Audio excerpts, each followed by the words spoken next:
ಯತ್ರೈವ ಯತ್ರೈವ ಮನೋ ಮದೀಯಂ ತತ್ರೈವ ತತ್ರೈವ ತವ ಸ್ವರೂಪಂ ಯತ್ರೈವ ಯತ್ರೈವ ಶಿರೋ ಮದೀಯಂ ತತ್ರೈವ ತತ್ರೈವ ಪದದ್ವಯಂ ತೇ.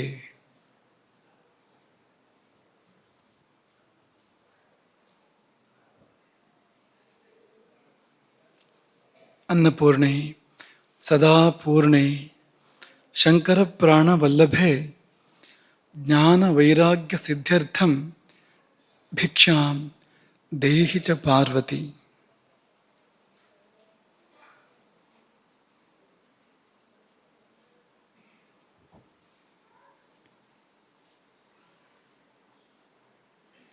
ಒಂದು ಜಿಜ್ಞಾಸೆ ಇದೆ.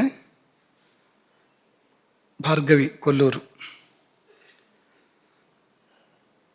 ಗುರುಗಳೇ, ನೀವು ಪಾಠ ಪ್ರವಚನದಲ್ಲಿ ತಿಳಿಸಿದ್ದೀರಿ, ತೇಗು ಬಂದ ಮತ್ತೆ ಆಹಾರ ಸ್ವೀಕರಿಸಬಾರದು ಎಂದು. ಆದರೆ ಹೆಚ್ಚಾಯಿತು ಎಂದು ಅನ್ನವನ್ನು ಎಲೆಯಲ್ಲಿಯೇ ಬಿಟ್ಟರೂ ಪಾಪವಲ್ಲವೇ? ಅನ್ನಪೂರ್ಣೇಶ್ವರಿಗೆ ಅವಮಾನ ಮಾಡಿದಂತೆಯೇ ಅಲ್ಲವೇ? ಆಹಾರ ಹೆಚ್ಚಾದಾಗ ಅದನ್ನು ತಿನ್ನಬೇಕು ಅಥವಾ ಹಾಗೆಯೇ ಬಿಡಬೇಕು ಎಂಬ ಯಕ್ಷ ಪ್ರಶ್ನೆ.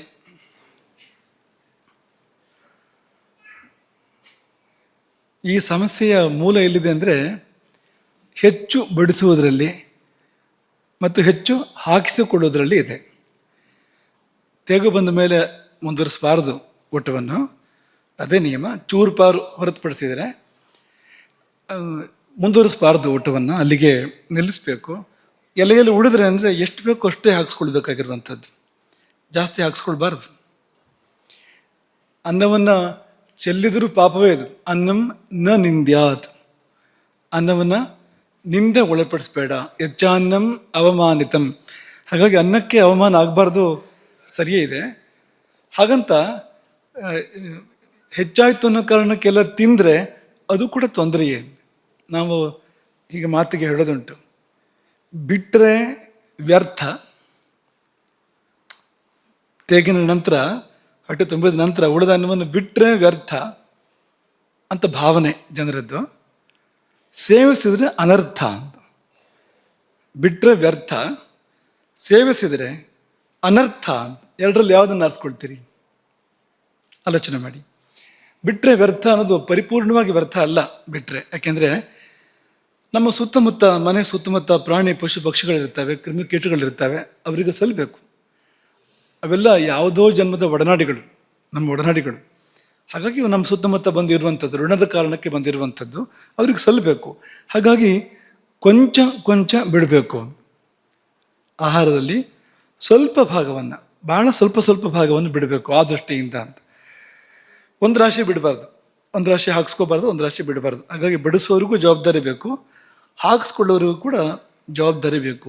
ಕೆಲವರು ಒತ್ತಾಯ ಮಾಡಿ ಬಿಡಿಸೋದು, ಅದು ಸರಿ. ಎಲ್ಲಿ ಸರಿ ಅಂದರೆ, ಮನೆಗೆ ಯಾರು ಬಂದಾಗ ಅವರಿಗೆ ಸಂಕೋಚ ಇದ್ದರೆ ಆ ಸಂಕೋಚಕ್ಕೆ ತಕ್ಕಷ್ಟು ನಿಜವಾಗಷ್ಟು ಬೇಕು, ಆದರೆ ಹಾಕ್ಸ್ಕೊಳ್ತಾ ಇಲ್ಲ ಅವರು. ಅಷ್ಟು ಮಾತ್ರ ಒತ್ತಾಯ ಮಾಡೋಕ್ಕಿರುವಂಥದ್ದು ಹೊರತು ಇದು ಏನಿಲ್ಲ.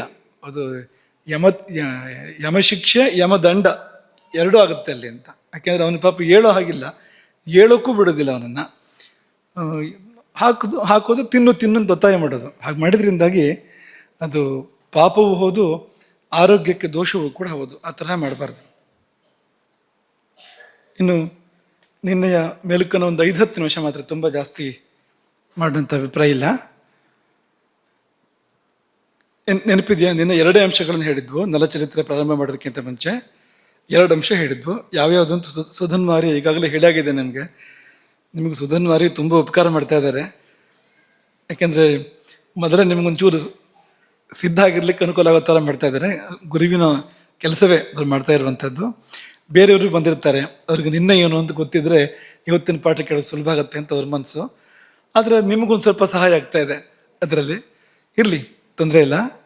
ಆ 2 ಅಂಶ ನಿನ್ನೆ ಹೇಳಿದ್ದು ನಿಮಗೆ ನೆನಪಿದೆ ಅಲ್ವಾ? 2 ಅಂಶಗಳು ಯಾವುದು? ಒಂದು, ಯಾವುದೆಲ್ಲ ಸೇರಿ ಆಹಾರವನ್ನು ಜೀರ್ಣ ಮಾಡ್ತವೆ ಅನ್ನುವಂಥ 6 ಸಂಗತಿಗಳು ಅಲ್ವಾ? ವಾಯು ಬೇಕು, ಅಗ್ನಿ ಬೇಕು ಅಲ್ವಾ? ನೀರು ಬೇಕು, ಜಿಡ್ಡು ಬೇಕು, ಸ್ನೇಹಾಂಶ ಬೇಕು, ಆಮೇಲೆ ಕಾಲ ಬೇಕು, ಸಮಯೋಗ, ಇವುಗಳ ಸಮತೋಲನ ಬೇಕು. ಇದಿಷ್ಟು ಇದ್ದಾಗ ಆಹಾರ ಜೀರ್ಣ ಆಗುವಂಥದ್ದು. ಹಾಗಾಗಿ ನಾವು ತಗೊಳ್ಳುವಾಗಲೇ ನೋಡಿ ತಗೋಬೇಕು. ಎಷ್ಟೆಷ್ಟು ಬೇಕು ಅಷ್ಟನ್ನು, ಎಣ್ಣೆ ಜಿಡ್ಡು ಇದನ್ನೆಲ್ಲ ಎಷ್ಟೆಷ್ಟು ಬೇಕೋ ಅಷ್ಟು ನೋಡೇ ತಗೊಳ್ಬೇಕಾದ್ರೆ ಪ್ರಮಾಣಕ್ಕೆ ಹೆಚ್ಚು ಕಡಿಮೆ ಆಗದೇ ಇರೋ ಹಾಗೆ ವಾಯು ಅಗ್ನಿಯನ್ನು ಸರಿಯಾಗಿ ಇಟ್ಕೋಬೇಕು. ಅಷ್ಟು ಕಾಲ ಕೊಡಬೇಕು. ಜೀರ್ಣ ಹೋಗಕ್ಕೆ ಎಷ್ಟು ಕಾಲ ಬೇಕು ಅಷ್ಟು ಕಾಲ ಕೊಡಬೇಕು. ಮಧ್ಯೆ ಏನಾದ್ರು ಬಾಯಿ ಹಾಕೋಬಾರ್ದು. ಹೀಗೆಲ್ಲ ಮಾಡಿದರೆ ಚೆನ್ನಾಗಿ ಜೀರ್ಣ ಆಗುತ್ತೆ ಅನ್ನೋ ಭಾಗ ಒಂದು. ಇನ್ನೊಂದು, ಹೊಟ್ಟೆಯೊಳಗೊಂದು ಅಡುಗೆ ಮನೆ, ಅಲ್ಲಿ ಮುಬ್ಬಗೆಯ ಪಾಕಗಳು. ಸೇವಿಸಿದ ಆಹಾರ ಒಳಗೆ ಹೋದ ಬಳಿಕ, ಒಳಗೆ ಹೋಗುತ್ತಿರುವಾಗಲೇ ಪಾಕ ಪ್ರಕ್ರಿಯೆ. ಅಲ್ಲೊಂದು ಅಡುಗೆ ಮನೆ ಕಾರ್ಯ ಪ್ರಾರಂಭ ಆಗಿ, ಮೊದಲು ಕಫ ಎಂಬ ಅಡುಗೆ ಭಟ್ರು ಬಂದು ಅವರು ಮಧುರ ಪಾಕವನ್ನು ಮಾಡ್ತಾರೆ. ಆ ಅಡುಗೆ ಭಟ್ರ ಸ್ವಭಾವನೇ ಇದು, ಮಧುರ ಅಲ್ಲದಿರೋದು ಮಾಡೋದಿಲ್ಲ ಅವರು. ಹಾಗಾಗಿ ಕಫ ಎಂಬ ಅಡುಗೆ ಭಟ್ರು ಮಧುರ ಪಾಕವನ್ನು ಮೊದಲು 1 ಗಂಟೆ 20 ನಿಮಿಷ ಅಥವಾ 1-1.5 ಗಂಟೆಗಳ ಕಾಲ ಅವರ ರಾಜ್ಯಭಾರ.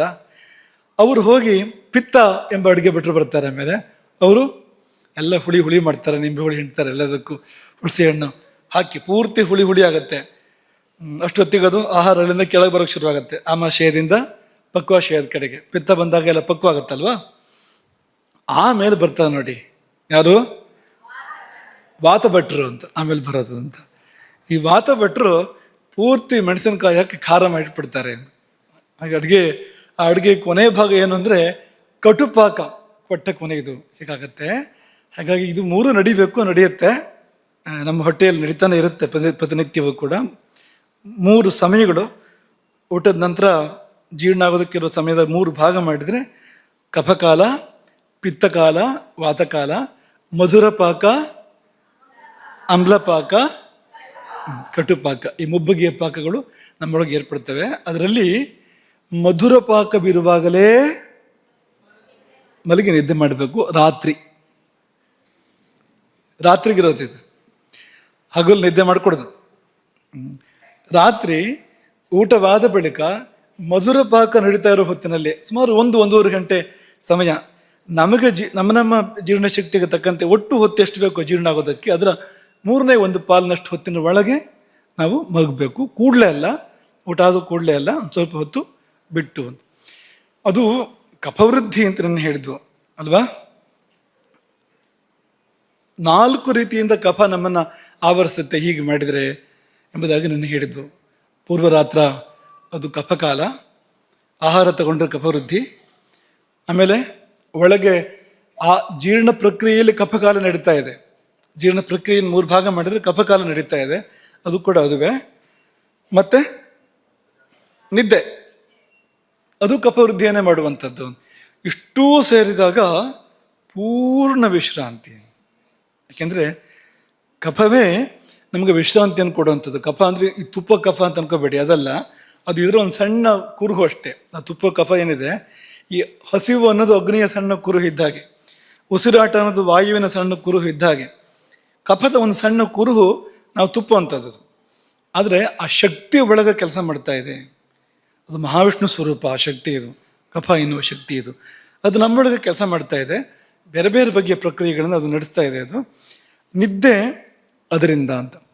ಇದರ ಬಗ್ಗೆ ಒಂದು ಮಾಹಿತಿಯನ್ನು ಹೇಳಿ ನಾವು ಮುಂದಕ್ಕೆ ಹೋಗೋಣ.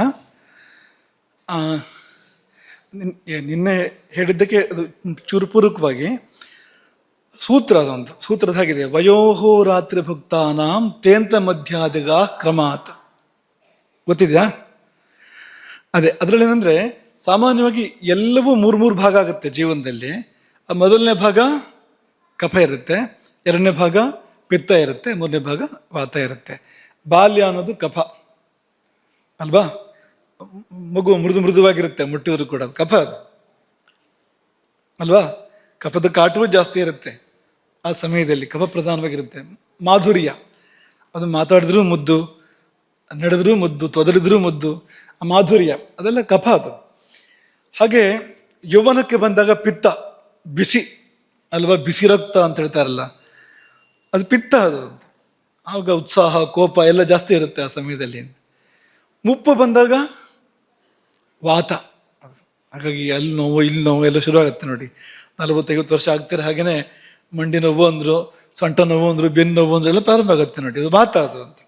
ಅದು ಮಾತ್ರ ಅಲ್ಲ, ಈ ಬಾಗು ಯಾವಾಗ ಬರುತ್ತೆ? ವಯಸ್ಸಾದ್ಮೇಲೆ ಅಲ್ವಾ. ಬೆನ್ನು ಬಗ್ಗೋದು ಎಲ್ಲ ಆಗುತ್ತಲ್ವಾ. ಈ ಈ ವಕ್ರತೆ ಎಲ್ಲ ವಾತದ ಪ್ರಸಾದ, ವಾತದಿಂದ ಬರುವಂಥದ್ದು ವಕ್ರತೆ ಎಲ್ಲವೂ ಕೂಡ. ವಾತ ನಾಡಿ ಕೂಡ ಆಡೋದು ಹೇಗೆ, ನಾಡಿ ಹಿಡಿದ್ರೆ ವಾತ ನಾಡಿ ಆಡೋದು ಹೇಗೆ ಅಂದರೆ ಸರ್ಪದಂತೆ, ಕಫನಾಡಿ ಹಂಸದಂತೆ ಸ್ಪಂದಿಸಿದರೆ ಈ ವಾತನಾಡಿ ಸರ್ಪದಂತೆ ಅಂತ. ವಕ್ರತೆ ಅದರ ಸ್ವಭಾವ. ಹಾಗಾಗಿ ಬಾಗು ಅನ್ನೋದು ಆ ವಾತದಿಂದಲೇ ಬರುವಂಥದ್ದು ಅನ್ನೋಕ್ಕೋಸ್ಕರ ನಿಮ್ಗೆ ಹೇಳಿದ್ವು. ಹಾಗೆ ಒಂದು ದಿನದಲ್ಲೂ ಕೂಡ ಹಗಲು ತಗೊಂಡ್ರೆ ಬೆಳಗ್ಗೆ ಕಫಕಾಲ, ಮಧ್ಯಾಹ್ನ ಪಿತ್ತಕಾಲ, ಮಧ್ಯಾಹ್ನ ಮೇಲೆ ಅಥವಾ ಸಾಯಂಕಾಲದ ಆ ಸಂದರ್ಭ ಇದೆ, ಸೂರ್ಯಾಸ್ತದ ನಂತರ ಅಲ್ಲ, ಮಧ್ಯಾಹ್ನ ಮೇಲಿನ ಕಾಲ ಇದೆಯಲ್ಲ ಅದು ವಾತಕಾಲ. ಹಾಗೆ ರಾತ್ರಿಯೂ ಕೂಡ ಪೂರ್ವ ರಾತ್ರಿ ಅದು ಕಫಕಾಲ, ಮಧ್ಯರಾತ್ರಿ ಪಿತ್ತಕಾಲ, ಬೆಳಗಿನ ಜಾವ ವಾತಕಾಲ. ಹಾಗಾಗಿ ಹೇಳ್ಬೇಕಾಗ ವಾತ ಅನ್ನೋದು ಅದು ನಿದ್ದೆಗೆ ತುಂಬ ವಿರುದ್ಧವಾಗಿರುವಂಥದ್ದು. ಹಾಗಾಗಿ ಮಲಗಿರೋದಕ್ಕೂ ಸೂಕ್ತವಾಗಿರುವಂಥ ಸಮಯ ಅಲ್ಲ ಅದು, ಹೇಳ್ಬೇಕು ಅಂತ. ಹೀಗೆ ಎಲ್ಲ ಕಡೆ ಇದನ್ನು ನಿರೂಪಣೆ ಮಾಡಿದ್ದಾರೆ. ಈ ಈ ಗುಣ ಮತ್ತು ದೋಷಗಳನ್ನು, ಈ ದೋಷಗಳ ವೃದ್ಧಿ ಕ್ರಮ ನಿರೂಪಣೆ ಮಾಡಿದ್ದಾರೆ. ಒಂದು ಸಂಗತಿ ಅಂದರೆ ಈ ಈ ನಿದ್ದೆ ಹೇಗೆ ಬರುತ್ತೆ ಅಂದರೆ ಶ್ಲೇಷ್ಮ ಮತ್ತು ತಮಸ್ಸು, ಈ ಕಫ ಮತ್ತು ತಮಸ್ಸು ಸೇರಿದಾಗ ನಿದ್ದೆ ಬರೋಂಥದ್ದು. ದೇಹದಲ್ಲಿ ಕಫ, ಮನಸ್ಸಿನಲ್ಲಿ ತಮಸ್ಸು, ಇದೆರಡೂ ಸೇರಬೇಕು, ಆಗ ನಿದ್ದೆ ಬರುವಂಥದ್ದು. ಈಗ ಅದಕ್ಕಾಗಿ ನಿದ್ದೆಗೆ ಏನು ಹೇಳ್ತಾರೆ ಅಂದರೆ ಶ್ಲೇಷ್ಮ ತಮೋದ್ಭವ. ಶ್ಲೇಷ್ಮ ಮತ್ತು ತಮಸ್ಸು ಇದೆರಡು ಸೇರಿ ಉದ್ಭವಿಸುವಂಥದ್ದು ನಿದ್ದೆ ಅಂತ ಅದನ್ನು ನಿರೂಪಣೆ ಮಾಡುವಂಥದ್ದು. ತೂಕಡಿಕೆ ಹೇಗಿರುತ್ತೆ ಅಂದರೆ ತಮೋ ವಾತ ಕಫ ತಂದ್ರ ಅಂತ. ತಮಸ್ಸು ವಾತ ಕಫ, ವಾತ ಸೇರ್ಕೊಡತ್ತೆ. ತಮಸ್ಸು ಕಫ ಮಾತ್ರ ಇದ್ದರೆ ನಿದ್ದೆ, ಅದಕ್ಕೆ ವಾತ ಸೇರಿಕೊಂಡ್ರೆ ಆ ಕಡೆ ನಿದ್ದೆನೂ ಅಲ್ಲ, ಈ ಕಡೆ ಎಚ್ಚರನೂ ಅಲ್ಲ. ವಾತ ಅನ್ನೋದು ಎಚ್ಚರ ಅದು. ಹಾಗಾಗಿ ಆ ಕಡೆ ನಿದ್ದೆನೂ ಅಲ್ಲ, ಈ ಕಡೆ ಎಚ್ಚರನೂ ಅಲ್ಲ. ಅಂಥದ್ದೊಂದು ಮಧ್ಯದ ಸ್ಥಿತಿ ಏರ್ಪಡುತ್ತೆ, ಅದು ತೂಕಡಿಕೆ. ಹಾಗೆ ಪಿತ್ತ ತಮಸ್ಸು ಸೇರಿದ್ರೆ ಮೂರ್ಛೆ, ಎಚ್ಚರ ತಪ್ಪಿ ಬಿಡ್ತಾರಲ್ಲ, ಪಿತ್ತ ಮತ್ತು ತಮಸ್ಸು ಸೇರಿದಾಗ. ಹಾಗೆ ರಜಸ್ಸು ಪಿತ್ತ ಮತ್ತು ವಾತ ಸೇರಿದರೆ ಭ್ರಮೆ, ಅಥವಾ ಇನ್ನೊಂಚೂರು ಮುಂದುವರೆದು ಹೇಳೋದಾದ್ರೆ ಹುಚ್ಚು, ಅದರಿಂದ ಬರುವಂಥದ್ದು. ಇವುಗಳದ್ದೇ ಆಟ, ಈ ವಾತ ಪಿತ್ತ ಕಫಗಳದ್ದೇ ಆಟ ಇವೆಲ್ಲ. ಅದರಲ್ಲಿ ಶ್ಲೇಷ್ಮ ಅನ್ನೋದು ನಿದ್ದೆಗೆ ತುಂಬ ಮುಖ್ಯವಾಗಿರುವಂಥದ್ದು. ತೂಕಡಿಕೆಗೂ ಬೇಕಾಗತ್ತದು, ನಿದ್ದೆಗಂತೂ ಅದೇ ಬೇಕಾಗುವಂಥದ್ದು. ಹಾಗಾಗಿ ಅದು ಅತ್ಯಧಿಕವಾಗಬೇಕು. ಕಾಲದಲ್ಲೂ ಅದೇ, ಅವಸ್ಥೆಯಲ್ಲಿ, ಊಟದ ಅವಸ್ಥೆಯಲ್ಲಿ ಕೂಡ ಅದೇ, ಆಹಾರ ಸೇವನೆಯಿಂದ ಅದೇ ಬರುವಂಥ, ನಿದ್ದೆಯಿಂದ ಅದೇ ಬರುವ, ಹೀಗೆ ನಾಲ್ಕೂ ಕಡೆಯಿಂದ ಕಫ ಬಂದು ನಮ್ಮನ್ನು ಆವರಿಸೋದಕ್ಕೆ ಸಂದರ್ಭ. ತಮಸ್ಸು ರಾತ್ರಿ ಅಲ್ವಾ, ಕತ್ತಲೆ ಇದೆ, ತಮೋ ಗುಣದ ಆಧಿಕ್ಯ ಇದೆ. ಯಾಕೆ ಆ ಹೊತ್ತನ್ನು ಹೇಳಿದ್ದಾರೆ ನಿದ್ದೆಗೆ ಅಂದರೆ ಪೂರ್ವ ರಾತ್ರ ಅಥವಾ ರಾತ್ರಿಯ ಮೊದಲ ಭಾಗ ಅನ್ನುವಂಥದ್ದು ಕಫದ ಪ್ರಾಧಾನ್ಯ ಇರತಕ್ಕಂಥದ್ದು. ಪ್ರಕೃತಿಯಲ್ಲಿ ತಮೋ ಗುಣ ಇದೆ, ಕತ್ತಲೂ ಇದೆ, ತಮೋ ಗುಣ ಇದೆ. ಹಾಗಾಗಿ ಇಲ್ಲಿ ಈ ಕಫಧಾತುವಿನ ಪ್ರಾಧಾನ್ಯ, ಪ್ರಕೃತಿಯಲ್ಲಿ ತಮೋ ಗುಣದ ಪ್ರಾಧಾನ್ಯ ಸೇರಿದಾಗ ನಿದ್ದೆ. ಆವಾಗ ಎಚ್ಚರ ಇರೋನು ಅವನಿಗೆ ಬುದ್ಧಿ ಇಲ್ಲ ಅಂತ ಹೇಳಿದ್ರೆ ಬೇಜಾರಾಗುತ್ತೆ ತುಂಬ ಜನರಿಗೆ, ಆದರೆ ಬುದ್ಧಿ ಇಲ್ಲ. ಇಷ್ಟು ನಿನ್ನೆಯ ಶೇಷ. ಈಗ ಕಥೆಯನ್ನು ಮುಂದುವರಿಸೋಣ, ನಡಚರಿತ್ರೆಯನ್ನು. ನಿಮಗೆಲ್ಲ ಗೊತ್ತಿರೋ ಕಥೆಯನ್ನೇ ನಾವು ಪುನಃ ಹೇಳ್ತಿರೋಂಥದ್ದು. ಆ ಸಂದರ್ಭ ಮಾತ್ರ ಹೇಳಿದ್ರು ಸಾಕಿತ್ತು, ಆದರೆ ಬರೀ ಆ ಸಂದರ್ಭ ಹೇಳಿದ್ರೆ ಪರಿಣಾಮವೇ ಆಗೋದಿಲ್ಲ. ಹಿಂದೆ ಮುಂದೆ ಹೇಳದೇ ಇದ್ದರೆ ಪರಿಣಾಮವೇ ಆಗೋದಿಲ್ಲ. ಹಾಗಾಗಿ ಆ ಪೂರ್ವ ಪೀಠಿಕೆಯನ್ನು ಹೇಳಿದ್ವು. ಇದನ್ನು ಪ್ರಾರಂಭ ಮಾಡುವಾಗ ಒಂದು ಜ್ಯೋತಿಷದ ಒಂದು ಸಂಗತಿ ನೆನಪು ಮಾಡಿ ಪ್ರಾರಂಭ ಮಾಡ್ತೇವೆ. 5 ಗ್ರಹಗಳ ಉಚ್ಚಾವಸ್ಥೆ ಇದ್ದರೆ ಅವನು ಮಹಾಪುರುಷನಾಗ್ತಾನೆ ಅಲ್ವಾ. ಜಾತಕದಲ್ಲಿ 5 ಗ್ರಹಗಳ ಉಚ್ಚಾವಸ್ಥೆ ಇದ್ದಾಗ ಅವನು ಮಹಾಪುರುಷನಾಗ್ತಾನೆ. ಆದರೆ ಅವನಿಗೆ ಕಷ್ಟ ಬಂದೇ ಬರುತ್ತೆ, ಕಷ್ಟ ಬಂದೇ ಬರುತ್ತೆ ಅವನಿಗೆ. ಯಾಕೆ ಬಂದೇ ಬರುತ್ತೆ ಅಂದರೆ ಈ 5 ಗ್ರಹಗಳ ಉಚ್ಚಸ್ಥಿತಿ ಹೇಗೆ ಮಹಾಪುರುಷತ್ವವನ್ನು ಕೊಡುತ್ತೋ, ಈ 5 ಗ್ರಹಗಳು ಉಚ್ಚರಾದಾಗ ಅವರು ಅನಿವಾರ್ಯವಾಗಿ ಒಬ್ಬರನ್ನೊಬ್ಬರು ನೋಡಲೇಬೇಕಾಗತ್ತೆ. ಪಂಚಗ್ರಹಗಳ ಉಚ್ಚಾವಸ್ಥೆ ಇದ್ದಾಗ ಈ ಉಚ್ಚ ಗ್ರಹಗಳು ಒಂದನ್ನು ನೋಡೋದು ಅನಿವಾರ್ಯ ಆಗುತ್ತೆ. ಈಗ ಗುರು ಕರ್ಕದಲ್ಲಿ ಬರಬೇಕು ಉಚ್ಚನಾಗುವಾಗ, ಕುಜ ಮಕರದಲ್ಲಿ ಬರಬೇಕು, ಇಬ್ಬರು ಪರಸ್ಪರ ನೋಡ್ತಾರೆ. ಈ ರವಿ ಶನಿಗಳು ಉಚ್ಚರ ಆದರೆ ರವಿ ಮೇಷದಲ್ಲಿ ಇರ್ತಾನೆ, ಶನಿ ತುಲಾದಲ್ಲಿ ಇರ್ತಾನೆ, ಪರಸ್ಪರ ಇಬ್ಬರು ನೋಡಿ ನೋಡ್ತಾರೆ. ಆ ಸಮಯದಲ್ಲಿ ಈ ಉಚ್ಚಗಂ ದೃಷ್ಟ ನಿಶ್ಚಿತಂ ಭೈಕ್ಷ್ಯಮಾಚರೇತ್.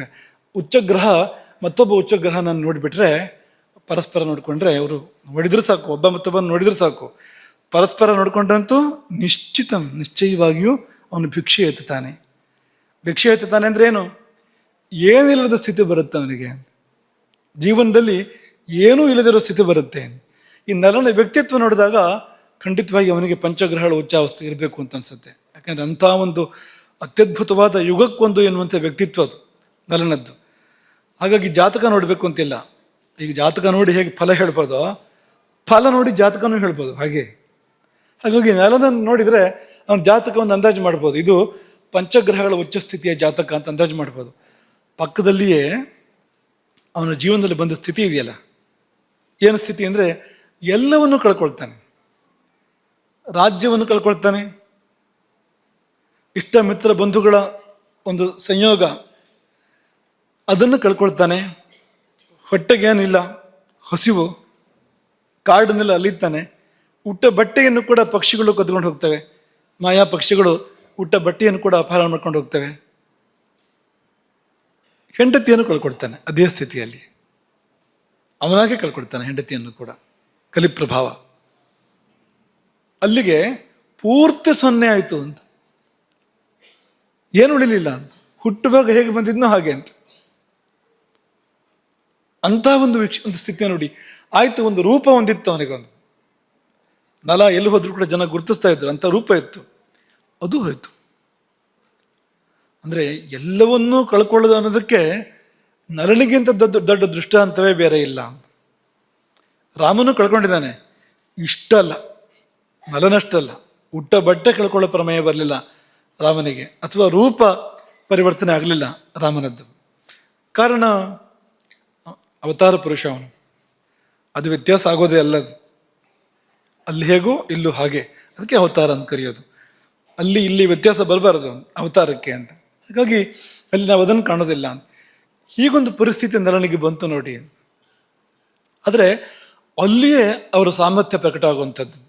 ರಾಮನ ಇಡೀ ರಾಮತ್ವ ಪ್ರಕಟ ಆಗಿದ್ದು ಎಲ್ಲಿ ಅಂದರೆ ಈ ವನವಾಸ ಮತ್ತು ಸೀತಾಪಹಾರ ಸಂದರ್ಭ ಇದೆಯಲ್ಲ, ಅಲ್ಲಿ ರಾಮ ಏನು ಅನ್ನೋದು ಜಗತ್ತಿಗೆ ಪ್ರಕಟ ಆಗಿರುವಂಥದ್ದು. ನರಚರಿತ್ರೆ ಕೂಡ ಹಾಗೆ. ಯಾವಾಗ ನರ ಎಲ್ಲವನ್ನು ಕಳ್ಕೊಂಡೋ ಆಗ ಅವನ ಮಹತ್ವ ಏನು, ಅವನೊಳಗಿನ ಅದ್ಭುತ ಶಕ್ತಿಗಳು ಒಂದೊಂದೇ ಪ್ರಕಟ ಆಗಿದ್ದು. ನಿನ್ನೆ ನಾವು ನಿಮ್ಗೆ ಹೇಳಿದ್ವು, ಕಾರ್ಕೋಟಕ ಕಚ್ಚಿಯೂ ಸಾಯಲಿಲ್ಲ ನಳ, ಯಾಕೆಂದ್ರೆ ಅಗ್ನಿಬಲ ಆಗಿದೆ ಅಂತ. ನಿಮಗೂ ಸೂಚನೆ ಅದುವೆ. ವಿಷ ಅಂದ್ರೆ ತಿಂದ ಕೂಡಲೇ ನಾವು ಸಾಯುವಂತೆ ಮಾಡುವಂಥದ್ದು ಮಾತ್ರ ವಿಷ ಅಂತಲ್ಲ. ಕೆಲವು ವಿಷಯಗಳು ತಿಂದ ಕೂಡಲೇ ಸಾಯುವಂತೆ ಮಾಡ್ತೇವೆ, ಕೆಲವು ವಿಷಯಗಳು ನಿಧಾನ ಸಾಯುವಂತೆ ಮಾಡ್ತೇವೆ. ನಿಧಾನ ವಿಷಯಗಳು ಅಂತ ಇರ್ತಾವಲ್ಲ, ಹಾಗೆ ಮಾಡ್ತೇವೆ. ಇನ್ನು ಕೆಲವು ವಿಷಯಗಳು ಅವು ಸಾಯುವಂತೆ ಏನು ಮಾಡೋದಿಲ್ಲ, ಹಾನಿ ಮಾಡಿ ಹೋಗ್ತೇವೆ. ಯಾವುದು ಇದಕ್ಕೋ ಊನ ಮಾಡ್ತೇವೆ, ಅಥವಾ ಯಾವುದೋ ರೋಗ ಬರುವಂತೆ ಮಾಡ್ತೇವೆ. ಅದೆಲ್ಲ ಯಾವುದು ಶರೀರಕ್ಕೆ ಹೊಂದೋದಿಲ್ಲ ಅದು ವಿಷ. ಇಟ್ಟಿಟ್ಕೊಳ್ಳಿ ಸಾಕು. ಶರೀರಕ್ಕೆ ಹೊಂದದೇ ಇರುವಂಥದ್ದು, ಶರೀರಕ್ಕೆ ಹೊಂದೇ ಇರುವಂಥದ್ದು ಅಂದ್ರೇನು? ಜೀರ್ಣವಾಗದೇ ಇರುವಂಥದ್ದು, ಜೀರ್ಣಕ್ಕೆ ಆಗಿ ಬರದೇ ಇರುವಂಥದ್ದು, ಅದೇ ವಿಷ. ಹಾಗಾಗಿ ನಾವೆಲ್ಲ ವಿಷವನ್ನೇ ಸೇವನೆ ಮಾಡ್ತಾ ಇದ್ದೇವೆ, ಈಗ ವಿಪರಿಣಾಮಗಳನ್ನು ಕೂಡ ಅನುಭವಿಸ್ತಾ ಇದ್ದೇವೆ. ಆದರೆ ಅಗ್ನಿಬಲ ಚೆನ್ನಾಗಿದ್ರೆ ಆಹಾರ ಹೆಚ್ಚು ಕಡಿಮೆ ಆದರೂ ಕೂಡ ಅವನಿಗೇನಾಗೋದಿಲ್ಲ. ಅಗ್ನಿ ನೋಡ್ಕೊಳ್ಳುತ್ತೆ ಅದನ್ನು. ಅಗ್ನಿಯನ್ನು ಚೆನ್ನಾಗಿ ಸಾಕ್ಕೊಳ್ಬೇಕು ಅನ್ನೋದು ಇದೇ ಕಾರಣಕ್ಕೆ. ಎಲ್ಲಿವರೆಗೆ ಅಂದರೆ ಘೋರ ವಿಷವನ್ನೇ ಸೇವಿಸಿದ್ರು ಕೂಡ ಸಾವಿಗೀಡಾಗೋದಿಲ್ಲ ಅನ್ನೋಲ್ಲಿವರೆಗೆ. ಭೀಮನಿಗೆ ಎಳ ವಯಸ್ಸಿನಲ್ಲೇ ವಿಷವನ್ನು ಕೊಡಲಾಯ್ತಲ್ವಾ. ಪಾಂಡವ ಮಧ್ಯಮ ಭೀಮನಿಗೆ ಅವನು ಚಿಕ್ಕವನಿರುವಾಗಲೇ ದುರ್ಯೋಧನ ಅವನ ಮನಸ್ಸಲ್ಲಿ ವಿಷ ಇತ್ತಲ್ಲ, ಹಾಗಾಗಿ ಅಲ್ಲಿಂದಲೇ ಪ್ರಾರಂಭ ಅಂತ. ವಿಷ ಕೊಟ್ಟರಲ್ವಾ, ಅವನೇನು ಸತ್ತು ಹೋದ್ನ ಅಂದರೆ ಸಾಯಲಿಲ್ಲ. ಯಾಕೆಂದ್ರೆ ವೃಕೋದರ ಅಲ್ವಾ ಅವನು. ಅಗ್ನಿಬಲ ಹೇಗಿದೆ ಅಂದರೆ ಅವನು ಏನು ತಿಂದು ಕೂಡ ಅರಗಿಸ್ಕೊಳ್ಬಲ್ಲ ಅಂತ, ಅಷ್ಟಿದೆ ಅಗ್ನಿಬಲ ಅಂತ. ಹಾಗಾಗಿ ಅಗ್ನಿಬಲ ತುಂಬ ಮುಖ್ಯ ಅನ್ನೋದಕ್ಕೆ ಉದಾಹರಣೆಯನ್ನು ಕೊಟ್ಟರು. ನಿನ್ನೆ ಕಥೆ ಎಲ್ಲಿವರೆಗೆ ಬಂದಿತ್ತು ಅಂದರೆ ನಲ ವಿದರ್ಭದವರೆಗೆ, ಕುಂಡಿನಾಪುರದವರೆಗೆ ಬಂದಿದ್ದ. ಅದು ದಮಯಂತಿಯ ತವರು ಮನೆ. ಅವನ ಮಕ್ಕಳಿರೋದು ಕೂಡ ಅಲ್ಲಿಯೇ. ಈಗ ನಲ ರಾಜ್ಯಭ್ರಷ್ಟನಾದ ನಂತರ ಅವನ ಸಾರಥಿ ವಾರ್ಷ್ಣೇಯ ಇಬ್ಬರು ಮಕ್ಕಳನ್ನು ಕರ್ಕೊಂಡು ಬಂದು ಅಲ್ಲಿ ಕುಂಡಿನಾಪುರದಲ್ಲಿ, ವಿದರ್ಭ ರಾಜ್ಯದ ರಾಜಧಾನಿ ಅದು, ಕುಂಡಿನಾಪುರದಲ್ಲಿ ಬಿಟ್ಟಿರ್ತಾನೆ. ಅಲ್ಲಿವರೆಗೆ ನಲ ಬಂದಿದ್ದಾನೆ. ಮಹಾದ್ವಾರದ ಬಳಿ ಬಂದಾಗ ಹಾಗೆ ಸೀದಾ ಪ್ರವೇಶ ಮಾಡೋಕ್ಕಾಗತ್ತಾ? ಗೊತ್ತಿಲ್ಲ ಯಾರು ಅಂತ ಬೇರೆ. ಹಾಗಾಗಿ ಭೀಮರಾಜನಿಗೆ ವಿಷಯ ಹೋಯಿತು. ಏನು, ರಾಜ ಋತುಪರ್ಣ ಬಂದಿದ್ದಾನೆ ಅಯೋಧ್ಯೆಯಿಂದ. ಹಾಗಾಗಿ ಋತುಪರ್ಣ ಒಳಗೆ ಬರಲಿ, ಪ್ರವೇಶ ಮಾಡಿಸಿ ಎಂಬುದಾಗಿ ಅನುಮತಿ ಕೊಟ್ಟ. ರಥ ಒಳಗೆ ಪ್ರವೇಶ ಮಾಡಿತು. ಋತುಪರ್ಣನ ರಥ ಒಳಗೆ ಪ್ರವೇಶ ಮಾಡಿತು. ಒಳಗೆ ಪ್ರವೇಶ ಮಾಡ್ತಿದ್ದಂತೆಯೇ ಇಡೀ ನಗರದ ಗಮನ ರಥದ ಕಡೆ ಹೋಯಿತು. ಯಾಕೆ ಅಂದರೆ ರಥ ನಿರ್ಘೋಷ, ನೇಮಿಘೋಷ ಅಂತ ಹೇಳ್ತಾರೆ. ಚಕ್ರಗಳ ಗಡಗಡ ಶಬ್ದ ಇದೆಯಲ್ಲ, ಅದು ಅತ್ಯಂತ ವಿಭಿನ್ನವಾಗಿತ್ತು, ಅತ್ಯಂತ ವಿಶಿಷ್ಟವಾಗಿತ್ತು. ಕುಂಡಿನಾಪುರಕ್ಕೆ ರಥಗಳು ಬರೋದು ಹೋಗೋದು ಹೊಸ್ತೇನೂ ಅಲ್ಲ, ಆಗ್ತಾನೆ ಇರುತ್ತೆ. ಅದು ರಾಜಧಾನಿ ಬೇರೆ, ರಾಜ ಇರ್ತಾನೆ ಅಲ್ಲಿಯೇ. ಹಾಗಾಗಿ ರಥಗಳು ಬರ್ತಾ ಇರ್ತವೆ, ಹೋಗ್ತಾ ಇರ್ತವೆ. ಆದರೆ ಆ ಯಾವ ರಥದ ಚಕ್ರದ ಘೋಷದಂತೆ ಅಲ್ಲ ಈ ರಥಚಕ್ರದ ಘೋಷ. ಇದು ಪೂರ್ತಿ ಭಿನ್ನ. ಯಾಕೆಂದ್ರೆ ವಾಘೆಯನ್ನು ಹಿಡಿದವನು ಅವನು ಬೇರೆ ವ್ಯಕ್ತಿತ್ವ. ಅದು ಅವನಿಗೆ ಏನು ಗೊತ್ತೋ ಅಶ್ವಗಳ ಕುರಿತು ಹಾಗೆ ಯಾರಿಗೂ ಗೊತ್ತಿಲ್ಲ. ಅಶ್ವ ಹೃದಯಜ್ಞ ಅವನು. ಹಾಗಾಗಿ ಅವನು ರಥ ನಡೆಸುವ ವಿಧಾನದ ಕಾರಣದಿಂದಾಗಿ ಭಿನ್ನವಾಗಿರತಕ್ಕಂಥ ಗಂಭೀರವಾದ, ಅಂದರೆ ಮೇಘನಾದವನ್ನು ಹೋಲುವಂಥ ಒಂದು ಘೋಷ ಅಲ್ಲಿ ಏರ್ಪಟ್ಟಿತು. ಮೊಟ್ಟ ಮೊದಲು ಅದನ್ನು ಗುರುತಿಸಿದ್ದು ಯಾರು ಅಂದರೆ ನಲನ ಕುದುರೆಗಳು. ಅವು ಅಲ್ಲಿ ತಾನೇ ಇದ್ವು, ವಿದರ್ಭದಲ್ಲಿ ಕುಂಡನಾಪುರದಲ್ಲಿ ತಾನೇ ವಾರ್ಷ್ಣೇಯ ತಂದು ಬಿಟ್ಟಿದ್ದ. ಹಾಗಾಗಿ ನಲಾಶ್ವಾಹ ತತ್ರ ಶುಶ್ರೂಹು ತತಸ್ಥಂ ರಥ ನಿರ್ಘೋಷಂ. ಆ ರಥ ನಿರ್ಘೋಷವನ್ನ ಮೊಟ್ಟ ಮೊದಲಾಗಿ ನರನ ಕುದುರೆಗಳು ಗುರುತಿಸಿದವು, ಕೇಳಿದವು, ಗುರುತಿಸಿದವು, ಕೆನೆದವು ಹರ್ಷದಿಂದ. ಹೇಗೆ ನಲ ಬಳಿ ಬಂದಾಗ ಹಿಂದೆ ಕೆನೀತಾ ಇದ್ವೋ ಹಾಗೆ ಕೆನೆದವಂತೆ ನರನ ಕುದುರೆಗಳು. ಆಮೇಲೆ ಗುರುತಿಸಿದ ದಮಯಂತಿ, ಪಕ್ಕದಲ್ಲೇ ಗುರುತಿಸಿದ ದಮಯಂತಿ. ಅವಳಿಗೂ ಚೆನ್ನಾಗಿ ಅಭ್ಯಾಸ ಇದೆ ಅದೇನು ಅಂತ. ಹಾಗಾಗಿ ದಮಯಂತಿಯುತು ಶುಶ್ರಾವ ರಥಘೋಷಂ ನಲಸ್ಥಿತಂ.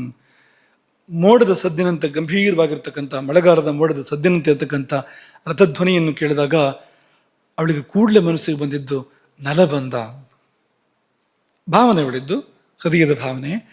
ಸದೃಶಂ ರಥ ನಿರ್ಘೋಷಂ ಮೇನೆ ಭೈಮಿ ತಥಾಹಯಾ ಅಂಥೇಳಿ ನಲ ಕುದುರೆ ನಡೆಸುವಾಗ ಹೇಗೆ ಬರ್ತಾ ಇದೆಯೋ ಹಾಗಿದೆ ಎಂಬುದಾಗಿ ಆಕೆ ಗುರುತಿಸಿದ್ಲು. ಆಮೇಲೆ ಅರಮನೆಯ ನವಿಲುಗಳು, ಗಜಶಾಲೆಯ ಮತ್ತ ಗಜಗಳು, ಹಾಗೆ ಇನ್ನುಳಿದ ಕುದುರೆಗಳು, ಅಲ್ಲಿರ್ತಕ್ಕಂಥ ಎಲ್ಲ ಕುದುರೆಗಳು ಕೂಡ ಗುರುತಿಸಿದ್ವು. ನಲ ಬಂದು ಹೋಗಿ ಮಾಡೋ ಜಾಗ ಅದು, ಮಾವನ ಮನೆ ಅಲ್ವಾ, ಬಂದು ಹೋಗಿ ಮಾಡುವಂಥ ಜಾಗ ಅದು. ಅವಕ್ಕೆಲ್ಲ ನಲನ ಬಗ್ಗೆ ಗೊತ್ತಿದೆ, ನಲನ ಪರಿಚಯ ಇದೆ. ಒಂದು ಜೀವ ಪ್ರೀತಿ ಅಸಾಧಾರಣವಾಗಿರುವಂಥದ್ದು ನಲನಿಗೆ. ಹಾಗಾಗಿ ಅವೆಲ್ಲವೂ ಪ್ರಣಯದ ಉನ್ಮುಖಾರಾಜನ್, ಕತ್ತನ್ನು ಉದ್ದ ಮಾಡಿ ಧ್ವನಿಗೈದವು ಅಂತ ನೋಡಿ. ಈ ಮಹಾಪುರುಷರು ಅವ್ರು ಹೇಳದೆ ಹೋದ್ರೂ ಕೂಡ ಗೊತ್ತಾಗ್ಬಿಡುತ್ತೆ ಅಂತ, ಆ ಥರ ಇರುತ್ತೆ ಅಂತ. ಅವ್ರ ಮಹತ್ವದಿಂದಾಗಿ ಪ್ರಕಟ ಆಗೇ ಬಿಡುತ್ತೆ. ಕಸ್ತೂರಿನ ಎಷ್ಟು ಕಾಲ ಮುಚ್ಚಿಡೋಕೆ ಸಾಧ್ಯ ಅಂತ. ಹಾಗೆ ಅಲ್ಲ ಒಂದು ಸ್ಪಂದ ಏರ್ಪಡಿತು. ದಮಯಂತಿ ತನಗೆ ತಾನೇ ಹೇಳ್ಕೊಂಡ್ಲು, ಯಥಾಸೋ ರಥ ನಿರ್ಘೋಷ ಪೂರಯನ್ನಿವ ಮೇದನೀಂ. ಭೂಮಂಡಲವನ್ನು ತುಂಬುವಂತೆ ಕೇಳಿ ಬರುವ ರಥ ನಿರ್ಘೋಷ, ನನ್ನ ಹೃದಯಕ್ಕೇನೋ ಒಂದು ಸಂತೋಷ. ಇದೆರಡು ನೋಡಿದರೆ ನಲ ಏವ ಮಹೀಪತಿ, ಬಂದವನು ರಾಜ ನಲನೇ ಇರಬೇಕು, ನನ್ನ ಅರಸ ಎಂಬುದಾಗಿ ಅವಳು ಭಾವಿಸ್ತಾಳೆ. ಅವಳ ಹೃದಯದಲ್ಲಿ ಏನೇನೋ ಭಾವಗಳು. ಚಂದ್ರ ಸದೃಶವಾದ ನಲನ ಮುಖವನ್ನು ಇಂದು ನಾನು ನೋಡದೇ ಇದ್ರೆ ಸಾಯ್ತೇನೆ. ಅಸಂಖ್ಯೇಯ ಗುಣಂ, ಲೆಕ್ಕ ಹಾಕಲಿಕ್ಕೆ ಸಾಧ್ಯವಿಲ್ಲದಷ್ಟು ಸದ್ಗುಣಗಳು ಅವನಲ್ಲಿ.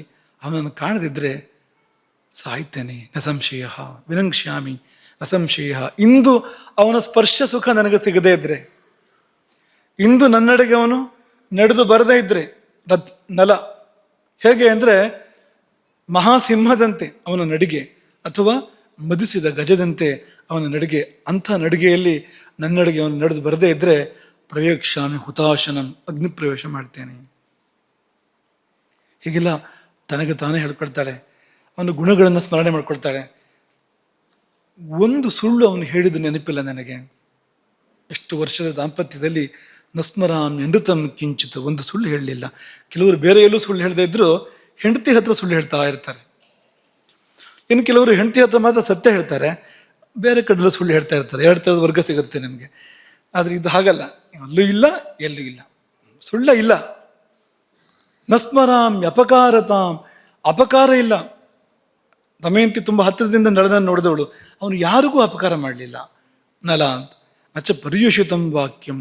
ಒಂದು ಪ್ರತಿಜ್ಞೆ ಮಾಡಿದರೆ ಹೀಗೆ ಮಾಡ್ತೇನೆ ಅಂತ ಪ್ರತಿಜ್ಞೆ ಮಾಡಿ ಒಂದು ಸಮಯ ಕೊಟ್ಟರೆ ಆ ವಾಕ್ಯ ಸಮಯವನ್ನು ದಾಟೋದಿಲ್ಲ. ನಾಳೆಯ ಒಳಗೆ, ನಾಳೆಯ ಒಳಗೆ, ಒಂದು ತಿಂಗಳು ಅಂದರೆ ಒಂದು ತಿಂಗಳು. ನಚ ಪರ್ಯುಷಿತಂ ವಾಕ್ಯಂ, ವಾಕ್ಯ ಪರ್ಯುಷಿತ ಅಂದ್ರೆ ಏನು? ಹಳಸಿ ಹೋಗೋದು ಅಂತ. ಹಳಸಿ ಹೋಗೋದು ಯಾವಾಗ? 6 ತಿಂಗಳು ಅಂಥೇಳಿ, 6 ತಿಂಗಳು 1 ದಿವಸ ಆದರೆ ವಾಕ್ಯ ಹಳಸಿ ಹೋಯಿತು ಅಂತ ಲೆಕ್ಕ. ಅದು ಅವನ ವಾಕ್ಯ ಯಾವತ್ತೂ ಹಾಗಾಗಲಿಲ್ಲ. ಸ್ವೈರೇಶ್ವಪಿ, ಇದು ಗಂಭೀರವಾದ ವ್ಯವಹಾರಗಳಲ್ಲಿ ಮಾತ್ರ ಅಲ್ಲ, ತಮಾಷೆ ಮಾಡುವಾಗಲೂ ಕೂಡ ಹಾಗೆ ಅಂತ. ವಿನೋದದಲ್ಲಿ ಕೂಡ ಒಂದು ಮಾತಾಡಿದ್ರೆ ಆ ಮಾತನ್ನು ನಡೆಸ್ತಾನವನು, ಅಂಥವನು ಅವನು. ಅಂತಹ ಪ್ರಭು, ಜಗತ್ತಿಗೆ ಅಧಿಕ ಪ್ರಭು ಅವನು, ಜಗತ್ತಿಗೆ ಏಕಛತ್ರಾಧಿಪತಿ. ಕ್ಷಮಾವಾನ್, ಕ್ಷಮೆಯಲ್ಲೂ ಜಗತ್ತಿಗೆ ಅಧಿಕ. ವೀರಃ, ಜಗತ್ತಿಗೆ ಅಧಿಕ ವೀರತನದಲ್ಲಿ. ದಾತ, ಜಗತ್ತಿನಲ್ಲಿ ಅತಿ ದೊಡ್ಡ ದಾನಿಯವನು. ಅಧಿಕೋ ನೃಪೈಹಿ, ಮತ್ತೆಲ್ಲ ರಾಜರಿಗಿಂತ ಅವನು ಹಿರಿಮೆ ಉಳ್ಳವನು, ಎಲ್ಲ ರಾಜರಿಗಿಂತ ಶ್ರೇಷ್ಠ. ಅಂಥವನು ಯಾರದ್ದು ಸಾರಥಿ ಅದನ್ನ? ನೀಚಾನುವರ್ತಿ, ನಪುಂಸಕನಂತೆ ಯಾರದ್ದು ಊಳಿಗೆ ಮಾಡ್ತಾನ ಅವನು ಅಂತ ಅವಳಿಗೆ ವಿಚಿತ್ರ ಅನಿಸ್ತು. ದಮಯಂತಿಗೆ ದುಃಖವೂ ತುಂಬಿತು ಒಂದು ಕಡೆಯಿಂದ. ಆದರೆ ಪಕ್ಕಾ ಗೊತ್ತಿಲ್ಲ. ರಥ ನಿರ್ಘೋಷ ಆ ಒಂದು ಭಾಸವನ್ನು ಮಾಡ್ತಾ ಇದೆ. ತೀರ್ಮಾನ ಹೇಳೋದು ಹೇಗೆ? ತೀರ್ಮಾನ ಹೇಳೋದಕ್ಕೆ ಸುಲಭ ಇಲ್ಲ ಅಂತ. ಹೀಗೆ ಆಕೆ ವಿಲಪಿಸ್ತಾ ಉಪ್ಪರಿಗೆಯನ್ನು ಏರಿ ಉಪ್ಪರಿಗೆಯನ್ನು ಏರ್ತಾಳೆ. ಯಾಕೆಂದ್ರೆ ಪುಣ್ಯಶ್ಲೋಕದ ದೃಕ್ಷಯ, ಪುಣ್ಯಶ್ಲೋಕನನ್ನು ನೋಡಬೇಕು ಎನ್ನುವ ಆಸೆಯಿಂದ. ಪುಣ್ಯಶ್ಲೋಕ ಅಂದ್ರೆ ಏನು? ಯಾರ ಸ್ಮರಣೆ, ಯಾರ ಕೀರ್ತನೆ ನಮ್ಮನ್ನು ಪಾವನ ಮಾಡುತ್ತೋ ಅಂತ. ಯಾರ ಹೆಸರು ಹೇಳಿದ್ರೆ, ಯಾರ ನೆನಪು ಮಾಡಿಕೊಂಡ್ರೆ ನಾವು ಪವಿತ್ರರಾಗ್ತೇವೋ. ಪುಣ್ಯಶ್ಲೋಕೋ ನಲೋ ರಾಜ, ಪುಣ್ಯಶ್ಲೋಕೋ ಯುಧಿಷ್ಠಿರ, ಪುಣ್ಯಶ್ಲೋಕ ಚ ವೈದೇಹಿ, ಪುಣ್ಯಶ್ಲೋಕೋ ಜನಾರ್ದನ. ಇಂಥವರು ನಲೋ ರಾಜ, ರಾಜ ಯುಧಿಷ್ಠಿರ. ನೋಡಿ, ಭೀಮ ಅಲ್ಲ, ಅರ್ಜುನ ಅಲ್ಲ, ನಕುಲ ಸಹದೇವರಲ್ಲ, ಮತ್ತೆ ಯಾರು? ಯುಧಿಷ್ಠಿರ ಅಂತ. ಮಹಾಭಾರತದ ಕಥಾನಾಯಕ ಯಾರು ಅಂದರೆ ಇವ್ರು ಯಾರೂ ಅಲ್ಲ, ಶ್ರೀಕೃಷ್ಣನ ಬಳಿಕ ಯುಧಿಷ್ಠಿರನೇ. ಯಾಕೆಂದ್ರೆ ಅಂಥ ಧರ್ಮಾತ್ಮತ್ವ ಅವನಲ್ಲಿದೆ ಅಂತ. ಹಾಗೆ ಅವನು ಪುಣ್ಯಶ್ಲೋಕ, ಅವನು ನೆನಪು ಮಾಡಿದ್ರೆ ಸಾಕು ಪವಿತ್ರರಾಗ್ತೇವೆ ನಾವು ಅಂತ. ವೈದೇಹಿ, ಸೀತೆ ಅಗ್ನಿಶುದ್ಧೆ ಅವಳು, ಜನಾರ್ದನ ಶ್ರೀಕೃಷ್ಣ. ಇವರ ಸ್ಮರಣೆ ಮಾಡಿದ್ರೆ ಸಾಕು, ಅದು ಶ್ರೀರಾಮ, ಇವರ ಸ್ಮರಣೆ ಮಾಡಿದ್ರೆ ಸಾಕು ನಾವು ಪವಿತ್ರರಾಗ್ತೇವೆ. ಅದವಳಿಗೆ ಗೊತ್ತು. ಹಾಗಾಗಿ ನನ್ನ ಅರಸ ಪುಣ್ಯಶ್ಲೋಕ ಅವನನ್ನು ನೋಡ್ತಾನೆ ಅಂತ ಉಪ್ಪರಿಗೆಯನ್ನು ಏರಿದ್ಲು. ಉಪ್ಪರಿಗೆ ಏರಿದ್ರೆ ರಥದಲ್ಲಿ 3 ಇದ್ದಾರೆ. ರಥಿಕನಾಗಿ ರಾಜ ಋತುಪರ್ಣ ಇದ್ದಾನೆ, ಮತ್ತಿಬ್ಬರಿದ್ದಾರೆ ಅವನನ್ನು ಬಿಟ್ಟು. ಒಬ್ಬ ಬಾಹುಕ, ವಕ್ರ ಶರೀರಿ, ವಿಕಾರ ರೂಪ ಅದು. ಇನ್ನೊಬ್ಬ ವಾರ್ಷ್ಣೇಯ, ಅವಳಿಗೆ ಗೊತ್ತು ದಮಯಂತಿಗೆ, ನಲನ ಸಾರಥ್ಯವನು. ಮೊದಲು ನಲ ಕಾಡಿಗೆ ಹೋದ ಬಳಿಕ ಆತ ಋತುಪರ್ಣನನ್ನು ಆಶ್ರಯಿಸಿದ್ದಾನೆ. ಅಯೋಧ್ಯೆಗೆ ಹೋಗಿ ಋತುಪರ್ಣನ ಸಾರಥಿ ಆಗಿದ್ದಾನೆ ಅವನು. ಹಾಗೆ ಅದವನಿಗೆ, ಆಕೆಗೆ ಗೊತ್ತದು ವಾರ್ಷ್ಣೇಯನನ್ನು. ಈ 3 ಆಕೆ ನೋಡಿದಳು. ನಲ ಕಾಣಿಸಲಿಲ್ಲ, ಅವಳ ನಲ ಕಾಣಿಸ್ಲಿಲ್ಲ ಅಂತ. ಏತನ್ಮಧ್ಯೆ ಋತುಪರ್ಣ ರಥದಿಂದ ಇಳಿದ. ಭೀಮರಾಜನ ಕಡೆಗೆ ಆತ ನಡೆದು ಹೋದ. ಭೀಮ ವಿದರ್ಭಾಧಿಪತಿ ಆತನನ್ನು ಸ್ವೀಕಾರ ಮಾಡಿದ, ಸ್ವಾಗತ ಮಾಡಿದ, ಅವನಿಗೆ ಸತ್ಕಾರ ಮಾಡಿದ. ಇದೆಲ್ಲ ಆಗ್ತಾ ಇದ್ದು. ಆ ಕಡೆಯಿಂದ ವಾರ್ಷ್ಣೇಯ ಮತ್ತು ಬಾಹುಕ ಇಬ್ಬರು ರಥದಿಂದ ಹಿಡಿದು ಕುದುರೆಗಳನ್ನು ಬಿಡಿಸಿ ರಥವನ್ನು ಎಲ್ಲಿ ನೆಲೆಗೊಳಿಸಬೇಕು ಅಲ್ಲಿ ನೆಲೆಗೊಳಿಸಿ ಮುಂದಿನ ಕಾರ್ಯಕ್ಕೆ ಅವರು ಉದ್ಯುಕ್ತರಾಗ್ತಾ ಇದ್ದಾರೆ. ಈ ಕಡೆಗೆ ಋತುಪರ್ಣ ಮತ್ತು ಭೀಮ ಇಬ್ಬರ ಸಮಾಗಮ ಆಗ್ತಾ ಇದೆ. ವಿಚಿತ್ರ ಆಗಿಬಿಟ್ಟಿದೆ ಅಲ್ಲಿ ಆ ಸಮಾಗಮದಲ್ಲಿ. ಯಾಕೆಂದ್ರೆ ಸ್ವಯಂವರ ಇದೆ ಅಂತ ಬಂದವನು, ಕರೆ ಬಂದಿದೆ, ಅಧಿಕೃತ ಕರೆ ಬಂದಿದೆ. ಯಾರಿಗೆ? ಋತುಪರ್ಣನಿಗೆ. ಬಂದ್ರೆ ನಚ ಕಿಂಚಿತ್ತದ ಪಶ್ಯತು ಪ್ರೇಕ್ಷಮಾಣೋ ಮುಹುರ್ಮುಹು. ಆ ಕಡೆ ಈ ಕಡೆ ನೋಡ್ತಾ ಇದ್ದಾನೆ ಋತುಪರ್ಣ, ಮತ್ತೆ ಮತ್ತೆ ನೋಡ್ತಾ ಇದ್ದಾನೆ, ಏನಾದ್ರು ಸುಳಿವಾರು ಕಾಣುತ್ತಾ ಅಂತ. ಸ್ವಯಂವರದ ಯಾವ ಸುಳಿವು ಕೂಡ ಇಲ್ಲ ಅಲ್ಲಿ ಅಂತ. ನಚ ಕಿಂಚಿತ್ತದ ಪಶ್ಯತು ಪ್ರೇಕ್ಷಮಾಣೋ ಮುಹುರ್ಮುಹು. ಇಬ್ಬರದ್ದು ಭೇಟಿ ಆಯಿತು, ಸತ್ಕಾರ ಎಲ್ಲ ಆದಮೇಲೆ ಏನು ಬಂದೆ ಅಂತ ಅವನು ಕೇಳ್ತಾ ಇದ್ದಾನೆ. ಯಾರು? ವಿದರ್ಭಾಧಿಪತಿ ಭೀಮ. ಪಾಪ ಅವನಿಗೇನು ಗೊತ್ತು, ತನ್ನ ಮಗಳ ಸಲುವಾಗಿ ಅವನು ಬಂದವನು, ಸ್ವಯಂವರದ ಕಾರಣಕ್ಕೋಸ್ಕರ ಬಂದವನು ಅಂತ ಅವನಿಗೇನು ಗೊತ್ತು ಪಾಪ. ಹಾಗಾಗಿ ಏನು ಬಂದೆ ಅಂತ ಕೇಳ್ತಾನೆ. ಏನು ಹೇಳಬೇಕು ಅಂತಲೇ ಗೊತ್ತಾಗಲಿಲ್ಲ. ಯಾರಿಗೆ? ಋತುಪರ್ಣನಿಗೆ. ಅಲ್ಲಿ ಯಾವುದೇ ಲಕ್ಷಣಗಳು ಕೂಡ ಇಲ್ಲ. ಯಾರು ಬ್ರಾಹ್ಮಣರ ಸಮಾಗಮ ಇಲ್ಲ, ಧರ್ಮ ಕಾರ್ಯಗಳು ಯಾವುದು ನಡೀತಾ ಇಲ್ಲ, ತಡಿರು ತೋರಣ ಏನೂ ಇಲ್ಲ, ಯಾವ ಲಕ್ಷಣ ಕೂಡ ಇಲ್ಲ, ಏನೂ ಇಲ್ಲ. ಏನು ಹೇಳೋದು ಅಂತ ಅವನು ಹೇಳಿದಂತೆ, ಇಲ್ಲ ನಿನ್ನನ್ನು ನೋಡೋ ಸಲುವಾಗಿ ವಯಸ್ಸಿನಲ್ಲಿ ಹಿರಿಯ ಭೀಮ, ನಿನಗೊಂದು ನೋಡಿ ಅಭಿವಾದನೆ ಮಾಡಿ ಹೋಗೋಣ ಅಂತ ಬಂದೆ ಅಂತ. ಭೀಮನಿಗೆ ತಲೆ ಬಿಸಿ ಆಯ್ತಂತೆ. ನೋಡಿ ನಮಸ್ಕಾರ ಮಾಡಿ ಹೋಗ್ಬೇಕು ಅಂತ 100 ಯೋಜನೆ ದೂರದಿಂದ ಬರ್ತಾರಾ? ಅಯೋಧ್ಯೆಯಿಂದ 100 ಯೋಜನೆ ದೂರದಿಂದ ತನ್ನನ್ನು ಬರೇ ನೋಡಿ ನಮಸ್ಕಾರ ಮಾಡಿ ಹೋಗೋಕ್ಕೋಸ್ಕರ ಬಂದ ಇವನು ಅಂತ ಅವನಿಗೆ ವಿಚಿತ್ರ ಆಗೋಯ್ತಂತೆ. ಅಲ್ಪ ಕಾರ್ಯ ಮುಂದಿರ್ದಿಷ್ಟಂ, ಬರೀ ಒಂದು ಸಣ್ಣ ವಿಷಯ ಹೇಳ್ತಾ ಇದ್ದಾನೆ, ಆದರೆ ನಿಜವಾದ ಕಾರಣ ಗೊತ್ತಾಗ್ತಾ ಇಲ್ವಲ್ಲ, ಇರಲಿ ನೋಡೋಣ, ಅವ್ನು ಉಳಿಸೋಣ, ಇಲ್ಲಿ ನಿಧಾನಕ್ಕೆ ಗೊತ್ತಾಗ್ಬೋದು ಏನು ವಿಷಯ ಅಂತ ಸತ್ಕರಿಸಿ ಆತನನ್ನು ಕಳಿಸ್ಕೊಟ್ಟನಂತೆ. ನಿನಗೆ ತುಂಬ ಶ್ರಮ ಆಗಿರಬೇಕು, ಅಷ್ಟು ದೂರದಿಂದ ಬಂದಿದೆಯೇ, ಆಗತ್ತೆ ಶ್ರಮ, ರಥದಲ್ಲಿ ಅಯೋಧ್ಯೆಯಿಂದ ವಿದರ್ಭಕ್ಕೆ ಬಂದರೆ ಶ್ರಮ ಆಗದೆ ಇರ್ತದೆ ಏನೋ, ಹಾಗಾಗಿ ಕ್ಲಾಂತೋಸಿ, ಶ್ರಮ ಆಗಿದೆ ನಿನಗೆ, ಹಾಗಾಗಿ ವಿಶ್ರಾಂತಿ ಮಾಡು ಎಂಬುದಾಗಿ ಕಳಿಸ್ಕೊಟ್ಟ ಋತುಪರ್ಣನನ್ನು ಭೀಮ. ಈ ಕಡೆಗೆ ಬಾಹುಕ ಅಂದರೆ ನಲ ರಥವನ್ನು ತಗೊಂಡು ರಥಶಾಲೆಗೆ ಬರ್ತಾನೆ. ಅಲ್ಲಿ ಕುದುರೆಗಳನ್ನೆಲ್ಲ ಮತ್ತೆ ಬೇಕಾದ ರೀತಿ ಉಪಚಾರ ಮಾಡ್ತಾನೆ. ಯಾಕೆಂದರೆ ಹೃದಯಜ್ಞ ಅವನು, ಅವುಗಳಿಗೆ ಏನು ಕಷ್ಟ ಆಗಿರ್ಬೋದು, ಅಲ್ಲಿಂದ ಎಲ್ಲಿಗೆ ಗಾಳಿ ಹಾರ್ಕೊಂಡು ಬಂದಾಗ ಬಂದಿದ್ದಾವೆ ಅಯೋಧ್ಯೆಯಿಂದ ವಿದರ್ಭಕ್ಕೆ, ಅವುಗಳನ್ನು ಸಂತೈಸಿ ಅವುಗಳಿಗೆ ಏನು ಉಪಚಾರ ಮಾಡಬೇಕೋ ಶಾಸ್ತ್ರಬದ್ಧವಾಗಿ ಉಪಚಾರ ಎಲ್ಲ ಮಾಡಿ ರಥೋಪಸ್ಥ ಅಂತ ಹೇಳ್ತಾರೆ. ಅಂದರೆ ರಥದಲ್ಲಿ ಸಾರಥಿ ಕೂತ್ಕೊಳ್ತಕ್ಕಂಥ ಸ್ಥಾನ, ಅಥವಾ ಅವನಿಗೂ ಕೂತ್ಕೊಳ್ಳೋ ಜಾಗ ಇರುತ್ತೆ ರಥಿಕನಿಗೂ ಕೂಡ. ಅಲ್ಲಿ ಹೋಗಿ ಕೂತ್ಕೊಂಡ. ಈ ದಮಯಂತಿ ಋತುಪರ್ಣನನ್ನು ನೋಡಿದ್ಲು, ಆಮೇಲೆ ವಾರ್ಷ್ಣೇಯ ಹಳೆಯ ಸಾರಥಿ ನೋಡಿದ್ಲು, ಅಂಥ ಬಾಹುಕನನ್ನು ನೋಡಿದ್ಲು. ಬಾಹುಕಂಚ ತಥಾವಿಧಂ, ವಿಕಾರ ರೂಪ, ಮೋಟು ಕೈಗಳು ನೋಡಿದ್ಲು. ಆದರೆ ಎಲ್ಲಿ ನಲ ಅಂತ ಕಾಣಲಿಲ್ಲ. ಆದರೆ ರಥ ನಿರ್ಘೋಷ ಮಾತ್ರ ನಲನದ್ದೇ, ಸಂಶಯ ಏನೂ ಇಲ್ಲ. ನಲಸ್ಯೇವ ಮಹಾನಾಸಿ, ನಲನು ಕುದುರೆಗಳ ವಾಘೆಯನ್ನು ಹಿಡಿದಾಗ ಇಂಥ ಒಂದು ರಥಘೋಷ ಬರಬೇಕು, ಅಂಥದ್ದು ಮಹಾರಥಘೋಷ ಬಂತು, ಕಾಣ್ತಾ ಇಲ್ವಲ್ಲ ಅಂತ. ಹಾಗಾದರೆ ಈ ವಾರ್ಷ್ಣೇಯ ನಲನ ಶಿಷ್ಯನೇ ಅವನು.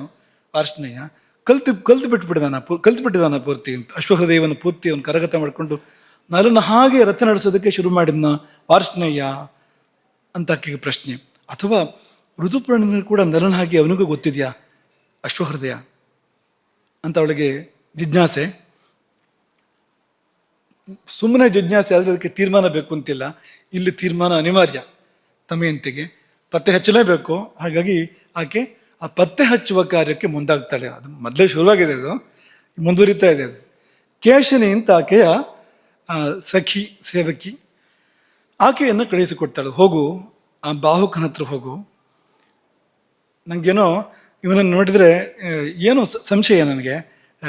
ಬಾಹುಕನನ್ನು ನೋಡಿದರೆ ಕಯೇಶ ರಥವಾಹಕ, ರಥವನ್ನು ನಡೆಸಿರ್ತಕ್ಕಂಥ ಈ ರಥವಾಹಕ ಬಾಹುಕ, ಹ್ರಸ್ವ ಬಾಹುಕ, ಕುಳ್ಳ ಶರೀರ, ಅದು ಮೋಟು ಕೈಗಳು, ಆ ಥರದ್ದು.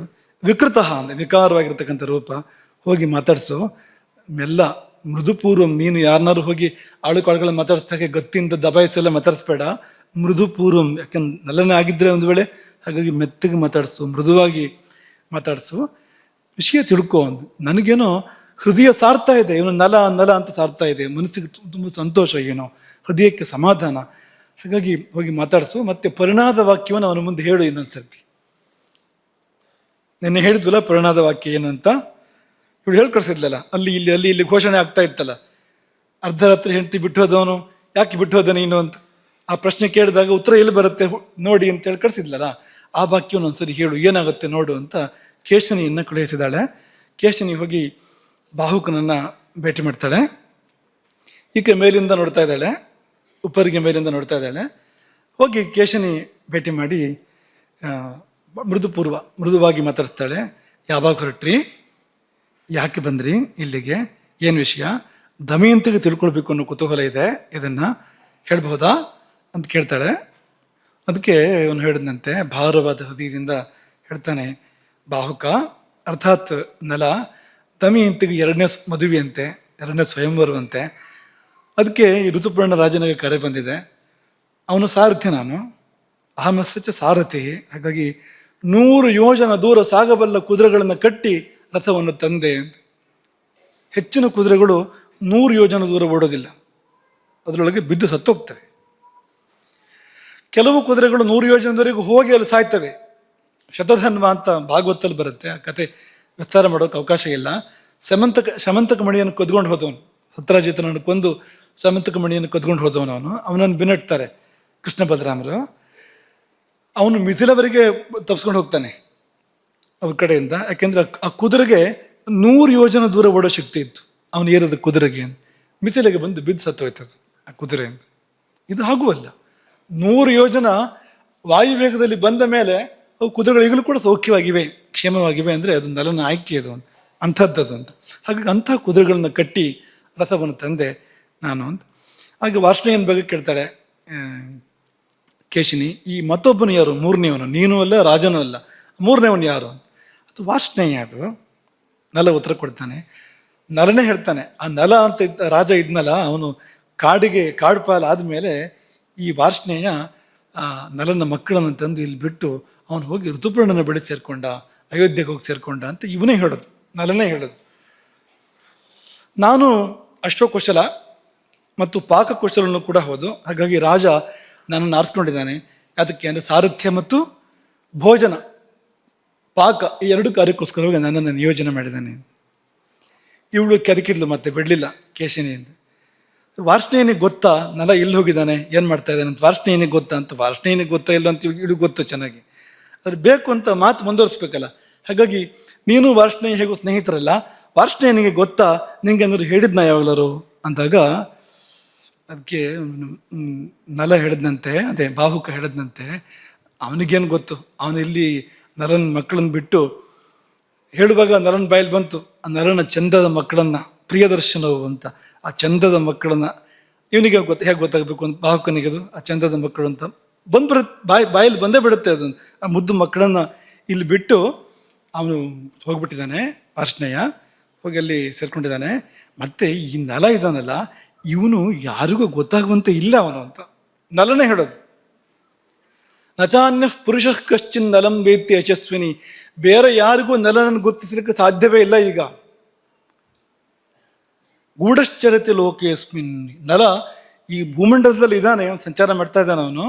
ಆದರೆ ನಷ್ಟರೂಪು, ಅವನು ನೋಡ್ರೆ ಗುರ್ಸೋ ಹಾಗಿಲ್ಲ ಅಂತ, ನಷ್ಟರೂಪ ಅಂತ.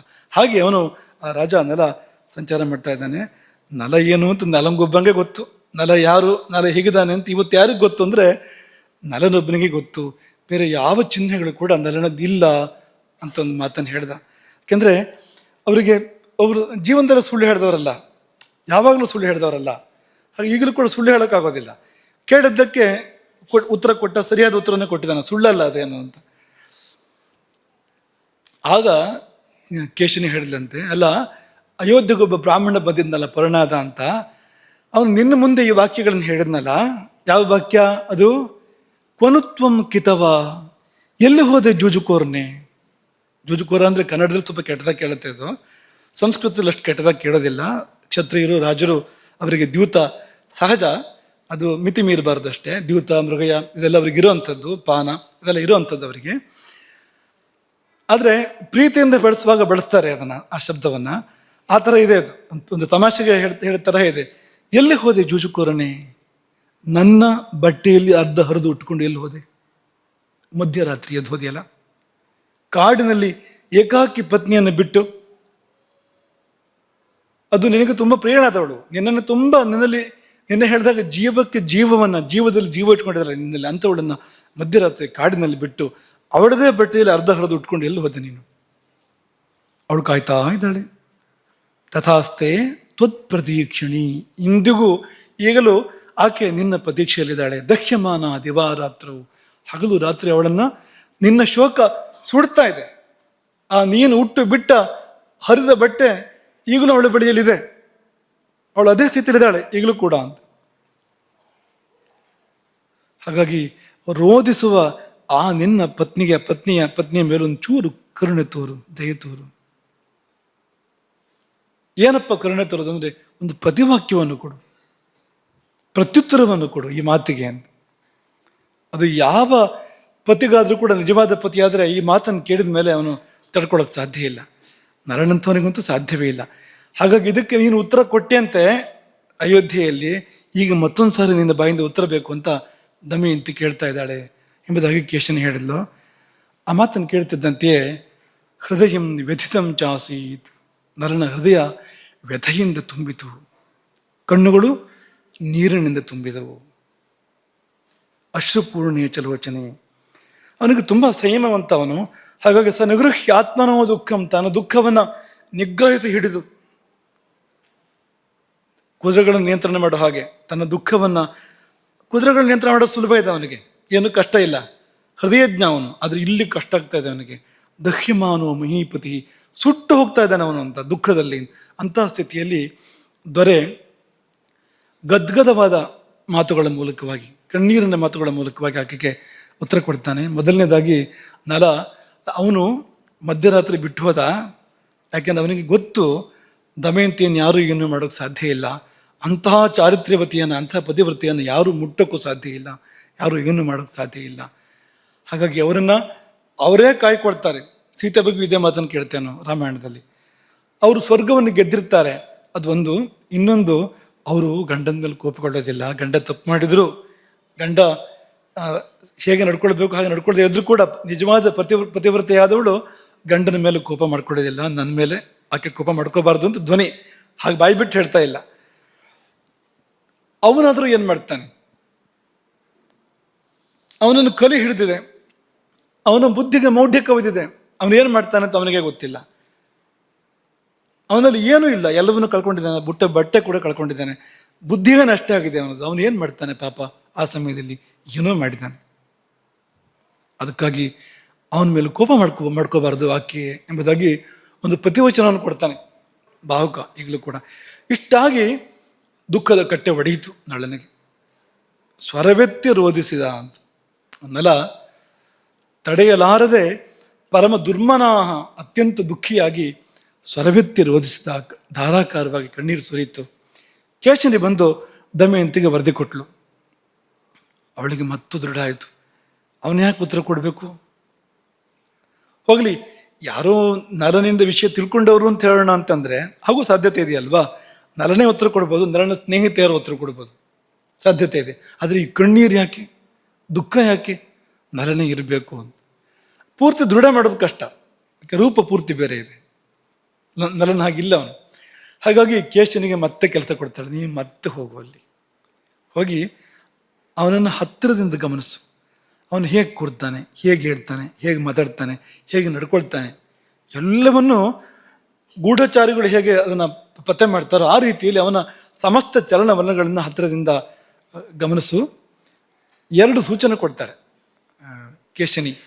ಕೇಶನಿಗೆ ದಮಯಂತಿ.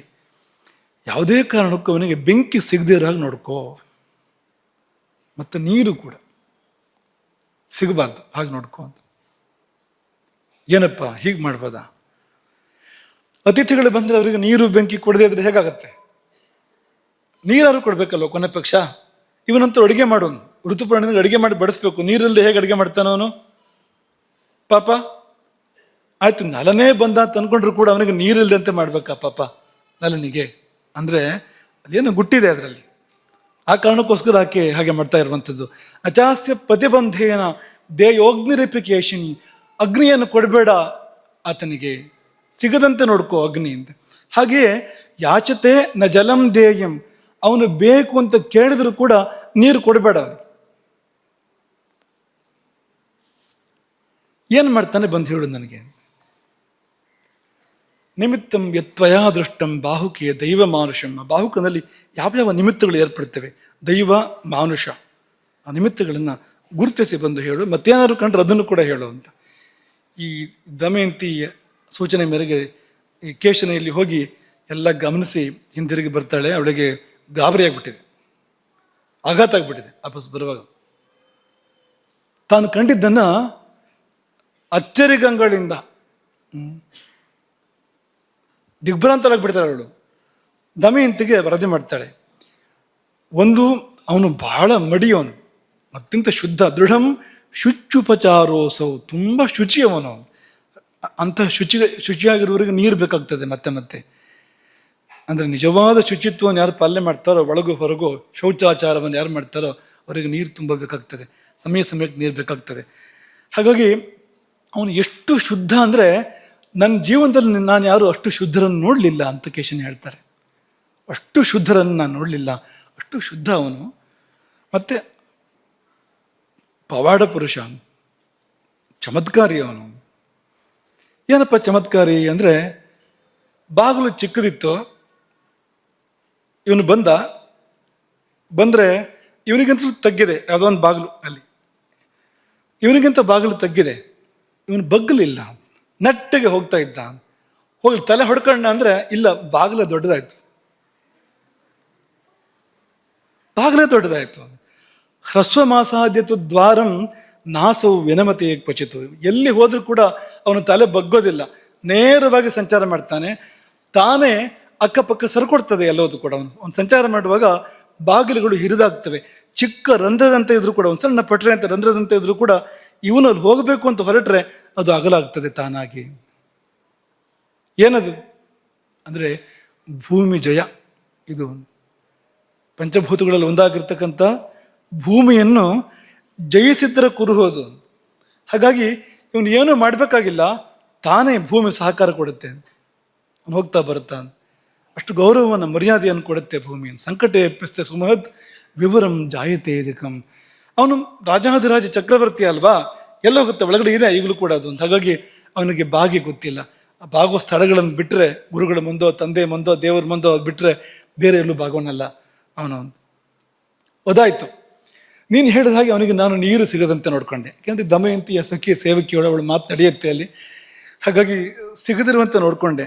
ಅವನು ಆ ನಿರೀಕ್ಷೆನೇ ಮಾಡಲಿಲ್ಲ ನೀರನ್ನು. ಮತ್ತೇನು ಮಾಡ್ದ ಅಂತಂದರೆ, ಅಲ್ಲಿ ಪಾಕದ್ರವ್ಯಗಳು, ಈಗ ಒಂದು ಭೋಜನ ಸಿದ್ಧಪಡಿಸ್ಬೇಕು ಅಂತ ದ್ರವ್ಯಗಳು ಬೇಕಲ್ವಾ, ಅಕ್ಕಿನೋ ಬೇಡನೋ ಮತ್ತೊಂದು ಎಲ್ಲ ಬೇಕಲ್ವಾ, ತೊಳೆಯೋದೆಲ್ಲ ಇರುತ್ತೆ, ಅದರಲ್ಲಿ ಪಾತ್ರೆಗಳನ್ನು ತೊಳ್ಕೊಬೇಕು ಎಲ್ಲ ಇರುತ್ತಲ್ವಾ, ಹಾಗೆ ತೊಳಿಬೇಕು. ಅದನ್ನು ತೊಳೆಯೋಕೆ ಬೇಕಾದ ಕುಂಭಗಳೆಲ್ಲ ಬಂದು ಸಿದ್ಧವಾಗಿದೆ. ಅಲ್ಲಿ ನೀರು ಬಂದಿಲ್ಲ, ನೀರು ತುಂಬಿಸಿಟ್ಟಿಲ್ಲ ಅದಕ್ಕೆ.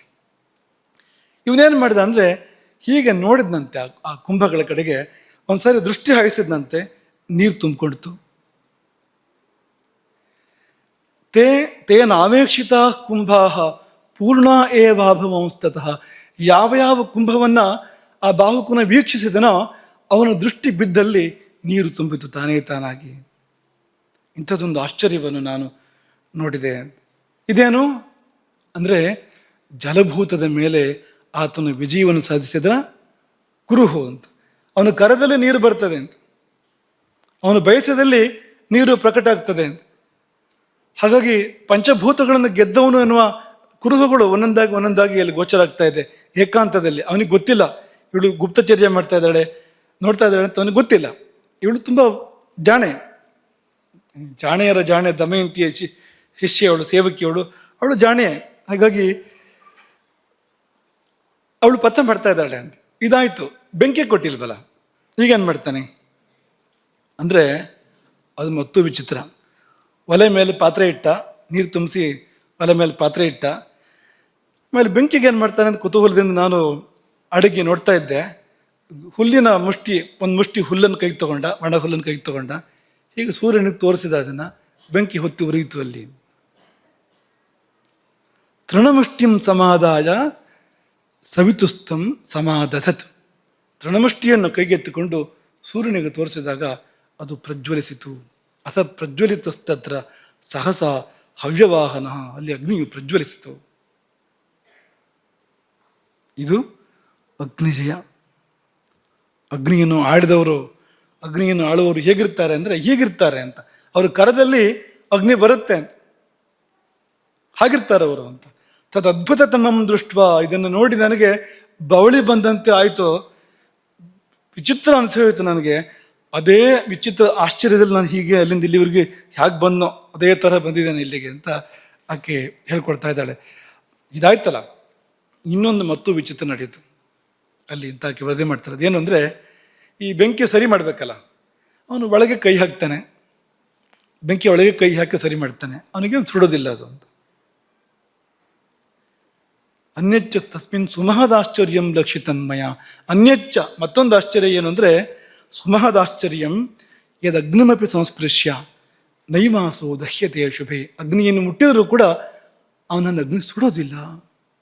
ಅಂದರೆ ಯಾವ ಮಟ್ಟದ ಸಖ್ಯ ಅವನಿಗೂ ಅಗ್ನಿಗೂ ಇರಬೇಕು, ಎಷ್ಟು ಅಗ್ನಿಯ ಒಲಮೆಯನ್ನು ಆತ ಸಂಪಾದನೆ ಮಾಡಿರಬೇಕು.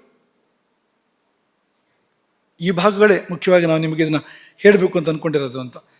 ಪಂಚಭೂತಗಳನ್ನ ಆಳಿದವರು ಅಗ್ನಿಯ ಜೊತೆಗೆ ಈ ಪ್ರಿಯ ಸಖ್ಯವನ್ನು ಇಟ್ಕೊಂಡವರು ಹೇಗಿರ್ತಾರೋ ನೋಡಿ ಅಂತ. ನಿಮಗೆ ನಾವು ನಿನ್ನ ಕಥೆ ಹೇಳುವಾಗ ಹೇಳಿದ್ವು, ಕಾರ್ಕೋಟಕ ನಾಗ ಕಾಡ್ಗಿಚ್ಚಿನಲ್ಲಿ ಸಿಕ್ಕಿ ಬಿದ್ದಿದ್ದ. ಅವನಿಗೇನು ಸಾಕಷ್ಟು ಬಲ ಇದೆ, ವೇಗವೂ ಕೂಡ ಇದೆ. ಅವನಿಗೆ ತಪ್ಸ್ಕೊಳ್ಳೋಕ್ಕಾಗದೇ ಇರುವಂಥ ಕಾಡ್ಗಿಚ್ಚೋದು. ಅಲ್ಲಿಂದ ಕಾರ್ಕೋಟಕನನ್ನು ನಲ ಹೇಗೆ ರಕ್ಷಣೆ ಮಾಡಿರ್ಬೋದು ಅಂದರೆ ಅವನನ್ನು ಸುಡೋದೇ ಇಲ್ಲ ಅಗ್ನಿ. ಹೋಗಿ ಎತ್ಕೊಂಡು ಬಂದಿರ್ತಾನಷ್ಟೇ. ಬೆಂಕಿ ಮಧ್ಯೆ ಹೋಗಿ ಕಾರ್ಕೋಟಕನನ್ನು ಎತ್ಕೊಂಡು ಈ ಕಡೆ ಬಂದಿರ್ತಾನೆ. ಯಾಕೆಂದರೆ ಅವನ ಮೇಲೆ ಅಗ್ನಿಯ ಆ ಪ್ರಭಾವ ಇಲ್ಲ, ಸುಡೋದಿಲ್ಲ ಅವನನ್ನು ಅಗ್ನಿ ಅಂತ. ಹಾಗಾಗಿ ಸಾಧ್ಯ ಆಗಿರುವಂಥದ್ದು ರಕ್ಷಣೆ ಅಂತ. ಅಗ್ನಿಯ ಜಯ ಅವನಿಗೆ ಎಷ್ಟರ ಮಟ್ಟಿಗೆ ಸಹಾಯಕ್ಕೆ ಬಂತು ಅಂದರೆ ಕಳೆದುಕೊಂಡಿದ್ದ ಎಲ್ಲವನ್ನೂ ಕೂಡ ಮರಳಿ ಪಡ್ಕೊಳ್ಳೋದಕ್ಕೆ ಈ ಅಗ್ನಿಜಯವೇ ಪೀಠಿಕೆ ಆಯಿತು. ಕಾರ್ಕೋಟಕ ಸಿಕ್ಕಿದ್ರಿಂದಾಗಿ ಮುಂದಿನದೆಲ್ಲ ಆಗುವಂಥದ್ದು ಅನುಕೂಲಗಳು ಅವನಿಗೆ ಅಂತ. ಹಾಗೆ ಅವನು ಕರೆದಲ್ಲೆಲ್ಲ ನೀರು ಬರ್ತಾ ಇದೆ ಅಂತ. ಅವ್ನು ಕೈ ತೊಳ್ಕೊಳ್ಬೇಕು ಅಂದರೆ ನೀರಲ್ಲಿದಂತ ನೋಡೋದೇ ಇಲ್ಲ ಅಂತ. ಅವನಿಗೆ ಎಲ್ಲಿ ಬೇಕೋ ಅಲ್ಲಿ ನೀರು ಬರುತ್ತೆ, ಅಲ್ಲಿ ಪ್ರಕಟ ಆಗುತ್ತೆ, ಹರಿಯುತ್ತೆ ನೀರು. ಇದನ್ನು ನೋಡಿದೆ ನಾನು. ಇದಾದ ಮೇಲೆ ಇನ್ನೊಂದು ವಿಚಿತ್ರವನ್ನು ನೋಡಿದೆ. ಹೂವುಗಳನ್ನು ತಗೊಂಡ ನಾನು, ಹೂವುಗಳನ್ನು ತಗೊಂಡು ಕೈಯಿಂದ ಮೆಲ್ಲನೆ ಹಿಸುಕಿದ ಹೂಗಳನ್ನು. ಸಾಮಾನ್ಯವಾಗಿ ಹೂವುಗಳನ್ನು ತಗೊಂಡು ಹಿಸುಕಿದ್ರೆ ಏನಾಗುತ್ತೆ ಅಂದರೆ ಹೂ ಹಾಳಾಗತ್ತೆ ಅಲ್ವಾ? ಹೂವಾಗಿ ಉಳ್ಕೊಳ್ಳುತ್ತೆ. ಅದ್ರ ನಂತರ ನೀವು ಹೀಗಂದ್ರೆ ಏನಾಗತ್ತೆ? ಹೂ ತಗೊಂಡು, ಹೂ ಅಂದರೆ ಮೃದು ಅಲ್ವಾ? ಕುಸುಮ ಕೋಮಲ ಅಂತ ಹೇಳ್ತಾರಲ್ಲ, ಅಷ್ಟು ಮೃದು ಅಲ್ವಾ ಅದು ಅಂತ. ಅದು ಇಲ್ಲ, ಹಾಗಲ್ಲ ಅಂತ.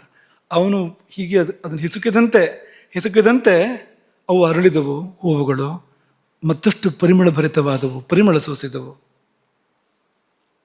ಮಹಾಪುರುಷ ಲಕ್ಷಣ ಅದು. ಒಬ್ಬ ಅಸಾಮಾನ್ಯ ಪುರುಷ ಅವನು ಅನ್ನೋದ್ರ ಕುರುಹು. ಇಂಥವನಿಗೆ ಪಾಪ ಎಂಥ ಕಷ್ಟ ಬಂತು ನೋಡಿ. ಇಂಥವನನ್ನು ಕಾಡು ಪಾಲು ಮಾಡಲಾಯಿತು ಮೋಸದಿಂದ. ಅಂದರೆ ಏನಾಗಿರ್ಬೇಕು ಆ ಪ್ರಜೆಗಳಿಗೆ ಅಂತ.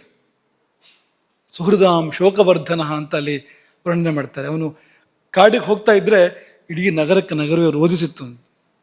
ಎಲ್ಲ ಅಷ್ಟು ವ್ಯಥೆಪಟ್ಟರು. ಇಂಥ ಅದ್ಭುತಗಳನ್ನೆಲ್ಲ ನೋಡಿ ನಾನು ಮರಳಿ ಬಂದೆ. ದಮಯಂತಿಗೆ ಇದೆಲ್ಲ ಗೊತ್ತು, ಇದೆಲ್ಲ ಅವನ ಕುರುಹುಗಳು. ಆಕೆ ನಿತ್ಯ ನೋಡಿದ ಸಂಗತಿಗಳು ಇವೆಲ್ಲವೂ ಕೂಡ. ಬೇರೆಯವರಿಗೆ ಅದ್ಭುತ ಇರ್ಬೋದು, ಅವಳಿಗೆ ನಿತ್ಯ ಚರ್ಯೆ ಅದು, ಪ್ರತಿನಿತ್ಯ ನೋಡ್ತಾಳೆ ಅವಳು ಅದನ್ನು ಅಂತ. ಹಾಗಾಗಿ ಅಮನ್ಯತ ನಲಂ ಪ್ರಾಪ್ತಂ, ನಲನೇ ಬಂದಿರಬೇಕು ಎಂಬ ಭಾವ ಅವಳಿಗೆ ಬಂತು. ಕರ್ಮಚೇಷ್ಟಾಭಿಸೋಚಿತಂ, ರೂಪ ಅದನ್ನು ವ್ಯಕ್ತಪಡಿಸ್ತಾ ಇದ್ರು ಕೂಡ ಅವನ ಕರ್ಮ, ಅವನ ಚಟುವಟಿಕೆಗಳು ಅದನ್ನೇ ಹೇಳ್ತಾ ಇದ್ದಾವೆ, ನಲ ಅನ್ನೋದನ್ನ ಹೇಳ್ತಾ ಇದ್ದಾವೆ ಅಂತ. ಸಹ ಶಂಕಮಾನ ಭರ್ತಾರಂ ನಲಂ ಬಾಹುಕ ರೂಪಿಣಂ, ತನ್ನ ಪತಿ ನಲನೇ ಬಾಹುಕ ರೂಪದಿಂದ ಬಂದಿರಬೇಕು ಎನ್ನುವ ಗಾಢ ಶಂಕೆಯಲ್ಲಿ ಅಳಿವಿನ ಮಧ್ಯೆ, ಇಂಥದ್ದಾಯ್ತು ಅವನಿಗೆ, ಇಂಥ ಪರಿಸ್ಥಿತಿ ಬಂತ ಅಂತ ಅಳಿವಿನ ಮಧ್ಯದಲ್ಲಿ ಆಕೆ ತನ್ನ ಜಾಣ್ಮೆಯನ್ನು ಮತ್ತು ಮುಂದುವರಿಸ್ತಾಳೆ. ಹಾಗಾಗಿ ಕೊನೆಗೆ ಇನ್ನೊಂದು ಕೆಲಸ ಮಾಡು, ಹೇಗಾದರೂ ಅವನ ಅಡುಗೆಯನ್ನು ಕದ್ದು ತಗೊಂಡು ಬಾ ಅಂತ. ಅವನು ಅಡುಗೆ ಮಾಡ್ತಾ ಇದ್ದ, ಋತುಪ್ರಾಣನಿಗೋಸ್ಕರ ಅಡುಗೆ ಮಾಡ್ತಾ ಇದ್ದಾನೆ ಅವನು. ಹಾಗಾಗಿ ಅವನಿಗೆ ಗೊತ್ತಾಗದಂತೆ ಒಂದು ತುಂಡು ಆಹಾರ ಪದಾರ್ಥ ಅವನು ತಯಾರು ಮಾಡಿ ಇಟ್ಟಿದ್ದು ಅದನ್ನು ತಗೊಂಡು ಬಾ ಅಂತ. ಪಾಪ ಅವನು ಏನೋ ಅಡುಗೆ ಆ ಕಡೆ ಈ ಕಡೆ ಕೆಲಸದಲ್ಲಿ ವ್ಯಗ್ರನಾಗಿದ್ದಾಗ ಏಕೆ ಕದ್ಕೊಂಡ್ ಬಂದಂತೆ ಕೇಶನಿ. ಅಲ್ಲೋಗಿ ಅವ್ನು ತಯಾರು ಮಾಡಿ ಇಟ್ಟಿದ್ದನ್ನು ಒಂದು ತುಂಡನ್ನು ತಗೊಂಡು ಬಂದ್ಲಂತೆ ಕೇಶನಿ. ಅದನ್ನ ಸೇವಿಸಿದ ದಮಯಂತಿ ಬಿಕ್ಕಿ ಬಿಕ್ಕಿ ಹತ್ತಳು. ಯಾಕೆಂದ್ರೆ ಸಾಶಿತ ನಲಸಿದ್ಧಸ್ಯ ಬಹುಶಃ ಪುರ ಅಂತ ಎಷ್ಟೋ ಬಾರಿ ಆಕೆ ಸೇವನೆ ಮಾಡಿದಾಳೆ. ನಲನ ಅಡುಗೆಯನ್ನ ದಮಯಂತಿ ಎಷ್ಟೋ ಬಾರಿ ಸೇವನೆ ಮಾಡಿದಾಳೆ. ಅಂದರೆ ಅವನು ಅಡುಗೆ ಮಾಡ್ತಾ ಇದ್ದ ಅಂತಾಯ್ತು, ಹೆಂಡತಿಗೂ ಕೂಡ ಮಾಡಿ ಬಿಡ್ತಾ ಇದ್ದ ಅಂತಾಯ್ತು. ಯಾರಾದರೂ ಒಂದು ವೇಳೆ ಗಂಡಂದಿರು ಅಡುಗೆ ಮಾಡಿದ್ರೆ ಅವ್ರು ಏನು ಸಂಕೋಚ ಪಡ್ಕೊಳ್ಳೋದು ಬೇಡ. ಯಾಕೆಂದ್ರೆ ನಲಚಕ್ರವರ್ತಿ ಕೂಡ ಅವನು ಅಡುಗೆಯನ್ನು ಸಿದ್ಧಪಡಿಸಿ ಹೆಂಡತಿಗೆ ಬಡಿಸಿದ್ದು ಉಂಟು ಅಂತ ನಮ್ಗೆ ಸಿಗುತ್ತೆ ಇಲ್ಲಿ ಕುರುಹು ಅಂತ. ಅದು ಅಡುಗೆ ಭಟ್ರ ರೂಪದಲ್ಲ. ಅವಳಿಗೆ ಬೇರೆ ಯಾರು ಹಾಗೆ ಮಾಡ್ಕೊಡೋಕೆ ಸಾಧ್ಯವೇ ಇಲ್ಲ. ನಲ ಹೇಗೆ ಮಾಡೋಕ್ಕೆ ಸಾಧ್ಯವೋ ಹಾಗೆ ಬೇರೆ ಯಾರಿಗೂ ಮಾಡೋಕ್ಕೆ ಸಾಧ್ಯ ಇಲ್ಲ. ನಲ ಪಾಕ ಅಂತ ಹೇಳ್ತಾರಲ್ಲ, ತನ್ನ ಹೆಂಡತಿಗೆ ಸಿಗಬೇಕು ಅಂತ ಅವನು ಆಸೆ ಪಟ್ಟರೆ ತಪ್ಪೇನು ಅಂತ ಹಾಗೆ ಮಾಡಿ ಕೊಟ್ಟಿದ್ದಾನೆ, ಮಾಡಿ ತಿನ್ಸಿದ್ದಾನೆ ಆಕೆಗೆ ನಲ ಅಂತ. ಅದರ ನೆನಪಾಗಿ ಆಕೆ ತುಂಬ ರೋಧಿಸಿದಳು, ತುಂಬ ವಿಕ್ಲವಳಾದಳು ಆಕೆ. ಆಮೇಲೆ ಮುಖ ತೊಳೆದು ಬಂದು ಕೇಶನಿಗೆ ಹೇಳ್ತಾಳೆ, ಈಗ ಒಂದು ಕೆಲಸ ಮಾಡು, ಈಗ ನೀ ಮಾಡತಕ್ಕದ್ದು ಏನೂ ಇಲ್ಲ. ತನ್ನಿಬ್ಬರು ಮಕ್ಕಳು ಇಂದ್ರಸೇನ ಮತ್ತು ಇಂದ್ರಸೇನ ಅಂತ ಇಬ್ಬರು ಪುಟ್ಟ ಮಕ್ಕಳು ಕರ್ಕೊಂಡೋಗಿ ಅವನ ಮುಂದೆ ಬಿಡು, ಅವನು ಏನು ಮಾಡ್ತಾನೆ ನೋಡು ಅಂತ. ನೋಡಿ ಪರೀಕ್ಷೆಗಳು ಹೇಗಿದೆ ಅಂತ. ಮಿಥುನಂ ಪ್ರೇಷಯ ಮಾಸ, ಜೋಡಿ ಮಕ್ಕಳನ್ನ ಕಳುಹಿಸಿಕೊಡ್ತಾಳೆ ಕೇಶಿನಿಯ ಜೊತೆಗೆ ದಮಯಂತಿ. ಕೇಶಿನಿ ತಾನು ಮೊದಲು ಮುಂದೆ ಹೋಗೋದಿಲ್ಲ, ಮಕ್ಕಳನ್ನು ಮುಂದೆ ಬಿಟ್ಟು ಹಿಂದಿಂದ ತಾನು ಬರ್ತಾಳೆ. ಆ ಮಕ್ಕಳನ್ನು ಕಂಡೊಡನೆಯೇ ನಲನಿಗೆ ತಡ್ಕೊಳ್ಳೋಕ್ಕೆ ಸಾಧ್ಯ ಆಗಲಿಲ್ಲ. ಅಭಿಧೃತ್ಯ ಅಂತ ತಾನಿರುವಲ್ಲಿಂದ ಎದ್ದು ಧಾವಿಸಿದ ಅಂತ ಮಕ್ಕಳ ಕಡೆಗೆ. ಗಾಢವಾಗಿ ಮಕ್ಕಳನ್ನು ತಬ್ಬಿಕೊಂಡು ತನ್ನ ತೊಡೆ ಮೇಲೆ ಕೂಸ್ಕೊಳ್ತಾನೆ. ತುಂಬ ದುಃಖಿಸ್ತಾನೆ. ಆಗ ಇವಳನ್ನು ನೋಡ್ದ, ಯಾರನ್ನ, ಕೇಶನೆಯನ್ನು ನೋಡ್ದ ಆ ದುಃಖದ ಮಧ್ಯದಲ್ಲಿ. ಓಹೋ, ಇದು ಗೊತ್ತಾಗ್ಬಿಡುತ್ತೆ ಅಂತ. ಈ ಮಕ್ಕಳನ್ನ ತಬ್ಕೊಂಡು ಒಳಗೆ ಶುರು ಮಾಡಿದ್ರೆ ಯಾಕೆ ಅಂತ ಸಂಶಯ ಬಂದ್ಬಿಡುತ್ತಲ್ವಾ ಅಂತ ಅವಳಿಗೊಂದು ಸಮಜಾಯಿಸಿ ಕೊಟ್ಟನಂತೆ. ಕಷ್ಟವಾಗಿ ಹೇಗೋ ಕಷ್ಟಪಟ್ಟು ಒಳಗೊಂದು ತಡ್ಕೊಂಡು ಆಕೆಗೆ ಒಂದು ವಿವರಣೆ ಕೊಟ್ಟನಂತೆ. ನನ್ನ ಮಕ್ಕಳು ಹೀಗೆ ಇದ್ದಾರೆ, ಇದೇ ಥರದ ಮಕ್ಕಳು ನನಗೆ ಎಂಬುದಾಗಿ ಅವಳಿಗೇನು ಗೊತ್ತಿಲ್ಲ ಅಂತಲ್ಲ, ಇವನು ಮುಚ್ಕೊಳ್ಳೋ ಪ್ರಯತ್ನ ಮಾಡೋದು ನಳ ಅಂತ ಸಮಜಾಯಿಸಿ ಕೊಟ್ಟು ಅವನಿಗೀಗ ತಲೆಬಿಸಿ ಆಗಿಬಿಟ್ಟಿದೆ. ಈ ಕೇಶನಿ ಪದೇ ಪದೇ ಬಂದು ಒಟ್ಟಿವಳು ನನ್ನ ಪೂರ್ತಿ ಗುಟ್ಟು ರಟ್ಟು ಮಾಡ್ತಾಳೆ ಅಂತ. ನೀನು ಬರಬೇಡ ಈ ಕಡೆಗೆ, ನೀನು ಹೋಗು, ನೀನು ಜನ ಏನು ತಿಳ್ಕೊಳ್ತಾರೆ ನೀನು ಪದೇ ಪದೇ ಬಂದ್ರೆ ನೀ ಇಲ್ಲಿ, ಅದು ಬೇರೆ ಅಂತ. ಜನಶಂಕೇತ ದೋಷತಃ, ಜನರು ತಪ್ಪು ತಿಳ್ಕೊಳ್ತಾರೆ, ನೀವು ಮೊದಲು ಹೋಗು ಇಲ್ಲಿಂದ ಅಂತ ಕೇಶನಿಗೆ ಹೇಳಲ್ಲಂತೆ. ಕೇಶನಿ ಬಂದು ಇದನ್ನು ದಮಯಂತಿಗೆ ಹೇಳ್ತಾಳೆ. ದಮಯಂತಿಗೆ ಖಚಿತ ಆಯಿತು, ಅದು ನಳ ಅಂತ ರೂಪವೊಂದನ್ನು ಬಿಟ್ಟು ಖಚಿತ ಆಯಿತು. ಆಕೆ ತನ್ನ ತಾಯಿ ಬಳಿ ಹೋಗಿ ದಮಯಂತಿ ಹೇಳ್ತಾಳೆ, ನಲಶಂಕ ಸಮುತ್ಸುಕ, ತುಂಬ ವಿಚಲಿತಳಾಗಿದ್ದಾಳೆ ದಮಯಂತಿ. ಅದು ಏನು ಅಂತ ಅವಳಿಗೆ ಅರ್ಥ ಆಗ್ತಾ ಇಲ್ಲ ಅಂತ ಸ್ಥಿತಿಲಿದ್ದಾಳೆ. ಆಕೆ ತಾಯಿಯಲ್ಲಿ ಹೇಳ್ತಾಳೆ, ಬಾಹುಕನನ್ನು ಬಹು ರೀತಿಯಲ್ಲಿ ಪರೀಕ್ಷೆ ಮಾಡಿದೆ ನಾನು, ಎಲ್ಲ ರೀತಿಯಿಂದಲೂ ಅವನು ನಲ ಅಂತ ನನಗೆ ದೃಢ ಆಗಿದೆ. ಒಂದು ಮಾತ್ರ ಅರ್ಥ ಆಗ್ತಾ ಇಲ್ಲ, ಈ ರೂಪ ಹೇಗೆ, ಈ ರೂಪ ಹೇಗೆ, ನಲನ ರೂಪ ಕಾಣ್ತಾ ಇಲ್ಲ ಅಲ್ಲಿ, ಅದೊಂದು ಬಿಟ್ಟು ಮತ್ತೆಲ್ಲ ನನಗೆ ದೃಢ ಆಗಿದೆ. ನಾನೇ ಹೋಗಿ ಮಾತಾಡಬೇಕು, ಇನ್ನು ಆತನಲ್ಲಿ ಅನುಮತಿ ಕೊಡು. ಒಂದೋ ನಲ ಇಲ್ಲಿಗೆ ಬರಬೇಕು, ಅಥವಾ ನಾನೇ, ಅಥವಾ ಬಾಹುಕ ಇಲ್ಲಿಗೆ ಬರಬೇಕು, ಅಥವಾ ನಾನೇ ಅವನಿರುವಲ್ಲಿಗೆ ಹೋಗಬೇಕು. ಎರಡರಲ್ಲಿ ಒಂದು ಈಗ ಆಗಬೇಕೀಗ, ನಾನು ಹೋಗಿ ಮಾತಾಡಬೇಕು, ನಂಗೆ ಅನುಮತಿ ಕೊಡು ಅಂತ. ಅವತ್ತಿನ ಕಾಲ ಹೇಗಿತ್ತು ಅಂದರೆ, ಹಾಗೆ ಕುಲಸ್ತ್ರೀಯರು ಹೋಗಿ ಯಾರೋ ಪರಪುರುಷನಲ್ಲಿ ಮಾತಾಡುವಂತೆ ಇರಲಿಲ್ಲ. ಒಂದು ಚೌಕಟ್ಟಿನ ಒಳಗೆ ಇರ್ತಾ ಇದ್ರು. ಹಾಗಾಗಿ ವ್ಯವಸ್ಥೆಗಳು ತುಂಬ ಚೆನ್ನಾಗಿದ್ವು. ಇವತ್ತಿನ ಹದಗೆಟ್ಟಿರಲಿಲ್ಲ ಅವತ್ತು. ಇವತ್ತು ಆ ಚೌಕಟ್ಟು ಇಲ್ಲದೆ ಇದ್ದಿದ್ದರಿಂದ ಎಲ್ಲ ಅಸ್ತವ್ಯಸ್ತ, ಏನೇನೋ ಆಗ್ತಾ ಇದೆ. ಆಗಬಾರದ್ದೆಲ್ಲ ಇವತ್ತು ಆಗ್ತಾ ಇರೋದನ್ನು ಕಾಣ್ತೇವೆ ನಾವು. ಹಾಗಾಗಿ ಅನುಮತಿಯನ್ನು ಕೇಳ್ತಾಳೆ. ನೀನು ತಂದೆಯನ್ನು ಕೇಳಿ ಹೇಳಿದ್ರೂ ಪರವಾಗಿಲ್ಲ, ನೀನೇ ಅನುಮತಿ ಕೊಟ್ಟರೂ ಪರವಾಗಿಲ್ಲ, ನಂಗೆ ಅನುಮತಿ ಬೇಕು, ನನಗೂ ಅವನಿಗೂ ಮಾತುಕತೆ ಆಗಬೇಕು, ನಾನೇ ಇಲ್ಲಿ ಹೋಗೋದವರು ಪರವಾಗಿಲ್ಲ, ಅವನೇ ಇಲ್ಲಿ ಬರೋದವರು ಪರವಾಗಿಲ್ಲ ಅಂತ ಹೇಳಿದಾಗ, ದಮಯಂತಿಯ ತಾಯಿ ಭೀಮರಾಜನಲ್ಲಿ ತನ್ನ ಪತಿಯಲ್ಲಿ ಹೋಗಿ ಕೇಳ್ತಾಳೆ, ಹೀಗಿದೆ ನಮ್ಮ ಮಗಳ ಅಭಿಪ್ರಾಯ, ಏನು ಮಾಡೋದು ಅಂತ ಕೇಳ್ತಾಳೆ. ಆತ ಅನುಮತಿ ಕೊಡ್ತಾನೆ. ಅನುಮತಿ ಕೊಟ್ಟಾಗ ತಂದೆ ತಾಯಿ ಇಬ್ಬರು ಅನುಮತಿ ಕೊಟ್ಟಿದ್ದಾರೆ. ನೋಡಿ ಎಷ್ಟು ಚೆನ್ನಾಗಿತ್ತು ಆ ವ್ಯವಸ್ಥೆ ನೋಡಿ ಅಂತ. ಅದು ಅವರಿಗೆ ಒಳ್ಳೆಯದು. ಹಾಗಿರುವಂಥದ್ದು ಹೆಣ್ಮಕ್ಳಿಗೆ ತುಂಬ ಒಳ್ಳೆಯದು. ಇಲ್ದಿದ್ರೆ ತೊಂದರೆಗಳು ಬರೋದು ಅವರಿಗೇನೆ, ಜೀವನ ಅಸ್ತವ್ಯಸ್ತ ಆಗೋದು ಅವರಿದ್ದೇನೆ. ಆ ಒಂದು ಚೌಕಟ್ಟು ಬೇಲಿ ಇಲ್ಲದೆ ಇದ್ದಾಗ ಅನಾಹುತಗಳಾಗ್ತವೆ. ಅನುಜ್ಞೆ ಸಿಕ್ಕಿತು. ಕೇಶನಿಗೆ ದಮಯಂತಿ ಸೂಚನೆ ಕೊಡ್ತಾಳೆ, ಹೋಗಿ ಹೇಳು ಬಾಹುಕನಿಗೆ ಭೀಮರಾಜನ ಅಪ್ಪಣೆಯಾಗಿದೆ, ಬರಬೇಕಂತೆ, ಇಲ್ಲಿಗೆ ದಮಯಂತಿಯ ಭವನಕ್ಕೆ ಬರಬೇಕಂತೆ ಅಂತ ಹೋಗಿ ಹೇಳಿ ಕರ್ಕೊಂಡು ಬಾ ಬಾಹುಕನನ್ನು.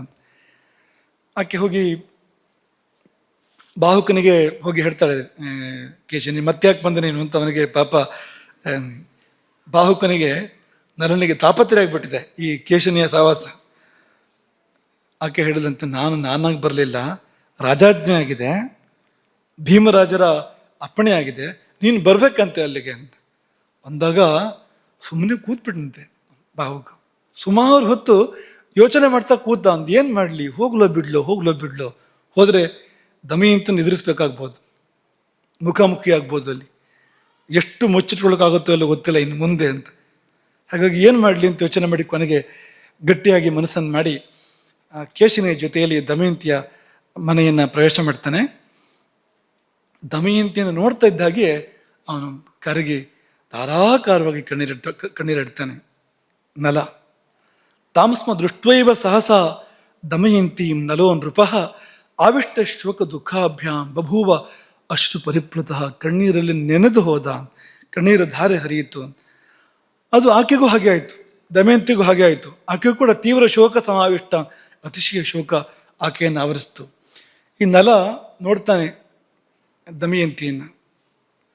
ಕಾವಿ ಹುಟ್ಟಿದಾಳೆ ದಮಯಂತಿ, ಕಾಷಾಯ ವಸನ ಅಂತ, ಜಟಿಲ, ಜಡೆಯನ್ನು ಬಿಡಿಸಿಲ್ಲ ಅಂತ, ಕೂದಲು ಜಡೆಗಟ್ಟಿದೆ ಅಂತ. ಯಾಕಂದರೆ ಗಂಡ ಬಂದು ಬಿಡಿಸ್ಬೇಕು ಅದನ್ನು, ಅಲ್ಲಿ ತನಕ ಅವ್ರು ಬಿಡಿಸ್ಕೊಳ್ಳೋ ಹಾಗಿಲ್ಲ ಗಂಡ ದೂರ ಇದ್ದಾಗ ಅಂತ. ಹಾಗಾಗಿ ಹಾಗೆ ಜಡಗಟ್ಟಿದೆ ಕೂದಲು. ಮಲಪಂಕಿನಿ, ಮೈ ದೇಹದ ಕಡೆ ಗಮನ ಇಲ್ಲ.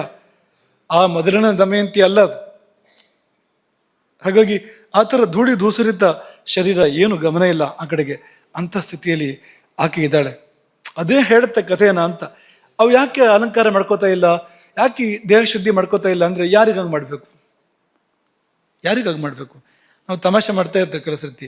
ಈಗ ಏನಾಗಿದೆ ಅಂದರೆ, ಸಾಮಾನ್ಯವಾಗಿ ಯಾರನ್ನೂ ದೂಷಿಸ್ತಾ ಇರೋದಲ್ಲ, ಪರಿಪಾಟಿ ಹೇಗೆ ಬಂದಿದೆ ಅಂದರೆ, ಮನೆಯಲ್ಲಿ ಯಾವುದೇ ಅಲಂಕಾರ ಇಲ್ಲದೆ ಇರ್ತಾರೆ, ಹೊರಗಡೆ ಹೋಗ್ಬೇಕಾದ್ರೆ ಅಲಂಕಾರಗಳು, ಪೇಟೆಗೆ ಹೋಗ್ಬೇಕಾದ್ರೆ ಅಲಂಕಾರಗಳು. ಅಂದರೆ ಈ ಪತಿಯ ಜೊತೆಗಿರೋ ಸಮಯದಲ್ಲಿ ಯಾವುದೇ ಅಲಂಕಾರ ಇಲ್ಲ ಅಥವಾ ಯಾವುದೂ ಇಲ್ಲ.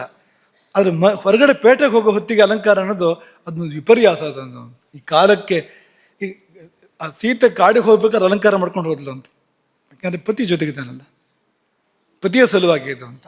ಆದರೆ ಇದು ತುಂಬ ಹಿಂದೆ ಮುಂದೆ ಆಗಿಬಿಟ್ಟಿದೆ ಇವತ್ತು. ಯಾಕೆ ಅಂತ ಯೋಚನೆ ಮಾಡಿದ್ರಿಗೆ ತಲೆಬಿಸಿ ಆಗಬೇಕು ಅಂತ, ಆ ಥರ ಇದೆ ಅಂತ. ಇದನ್ನು ಬಿಡಿಸೋಕೆ ಹೋದರೆ ತಲೆಬಿಸಿ ಆಗೋ ಥರ ಇದೆ ಅದು ಅಂತ. ಇರಲಿ, ಆಗಲೂ ಕೂಡ ರೂಪ ಬೇರೆ ಇರೋದ್ರಿಂದ ನನ್ನ ಪತಿಯನ್ನು ಸಂಬೋಧನೆ ಮಾಡೋದಿಲ್ಲ ದಮಯಂತಿ. ಅವಳು ಹೀಗೆ ಕೇಳ್ತಾಳೆ, ಬಾಹುಕ, ನೀನು ಅವನನ್ನು ನೋಡಿದೀಯಾ, ಆ ಧರ್ಮಜ್ಞನನ್ನು ನೋಡಿದೀಯಾ ಅಂತ. ಯಾರನ್ನ ಅಂದರೆ, ರಾತ್ರಿ ಪತ್ನಿಯನ್ನು ಬಿಟ್ಟು ಹೋದವನು, ಗಾಢ ನಿದ್ರೆಯಲ್ಲಿದ್ದಂಥ ಪತ್ನಿಯನ್ನು ಮಧ್ಯರಾತ್ರಿ ಬಿಟ್ಟು ಹೋದವನನ್ನು ನೀನು ನೋಡಿದ್ಯಾ? ಅವಳದೇನು ತಪ್ಪಿರಲಿಲ್ಲ ಪಾಪ.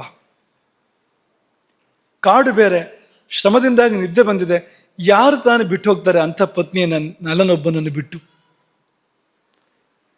ನಲನೊಬ್ಬನನ್ನು ಹೊರತುಪಡಿಸಿ ಆ ಸ್ಥಿತಿಯಲ್ಲಿ ಸತಿಯನ್ನು ಬಿಟ್ಟು ಹೋಗೋರು ಯಾರು ಅಂತ ಕೇಳ್ತಾಳೆ. ಮಾತ್ರ ಅಲ್ಲ, ನಾನು ಏನು ಅಪರಾಧ ಮಾಡಿದ್ದೆ? ಕಿಮುತಸ್ಯ ಮಯಾ ಬಾಲ್ಯಾದ ಅಪರಾಧಂ ಮಹೀಪತೆಗೆ. ಅವನಿಗೆ ನನ್ನಿಂದ ಅದು ತಪ್ಪಾದರೂ ಏನು? ಈಗಲ್ಲ, ಚಿಕ್ಕ ವಯಸ್ಸಿಂದ ಆರಂಭ ಮಾಡಿ ಎಂದಾದರೂ ನನ್ನಿಂದ ಏನಾದರೂ ತಪ್ಪಾಯ್ತಾ? ಯಾಕೆ ನಾನು ಬಿಟ್ಟು ಹೋದ? ದೇವತೆಗಳನ್ನು ಬಿಟ್ಟು ನಾನು ಅವನನ್ನು ಬರೆಸಿದ್ದೆ.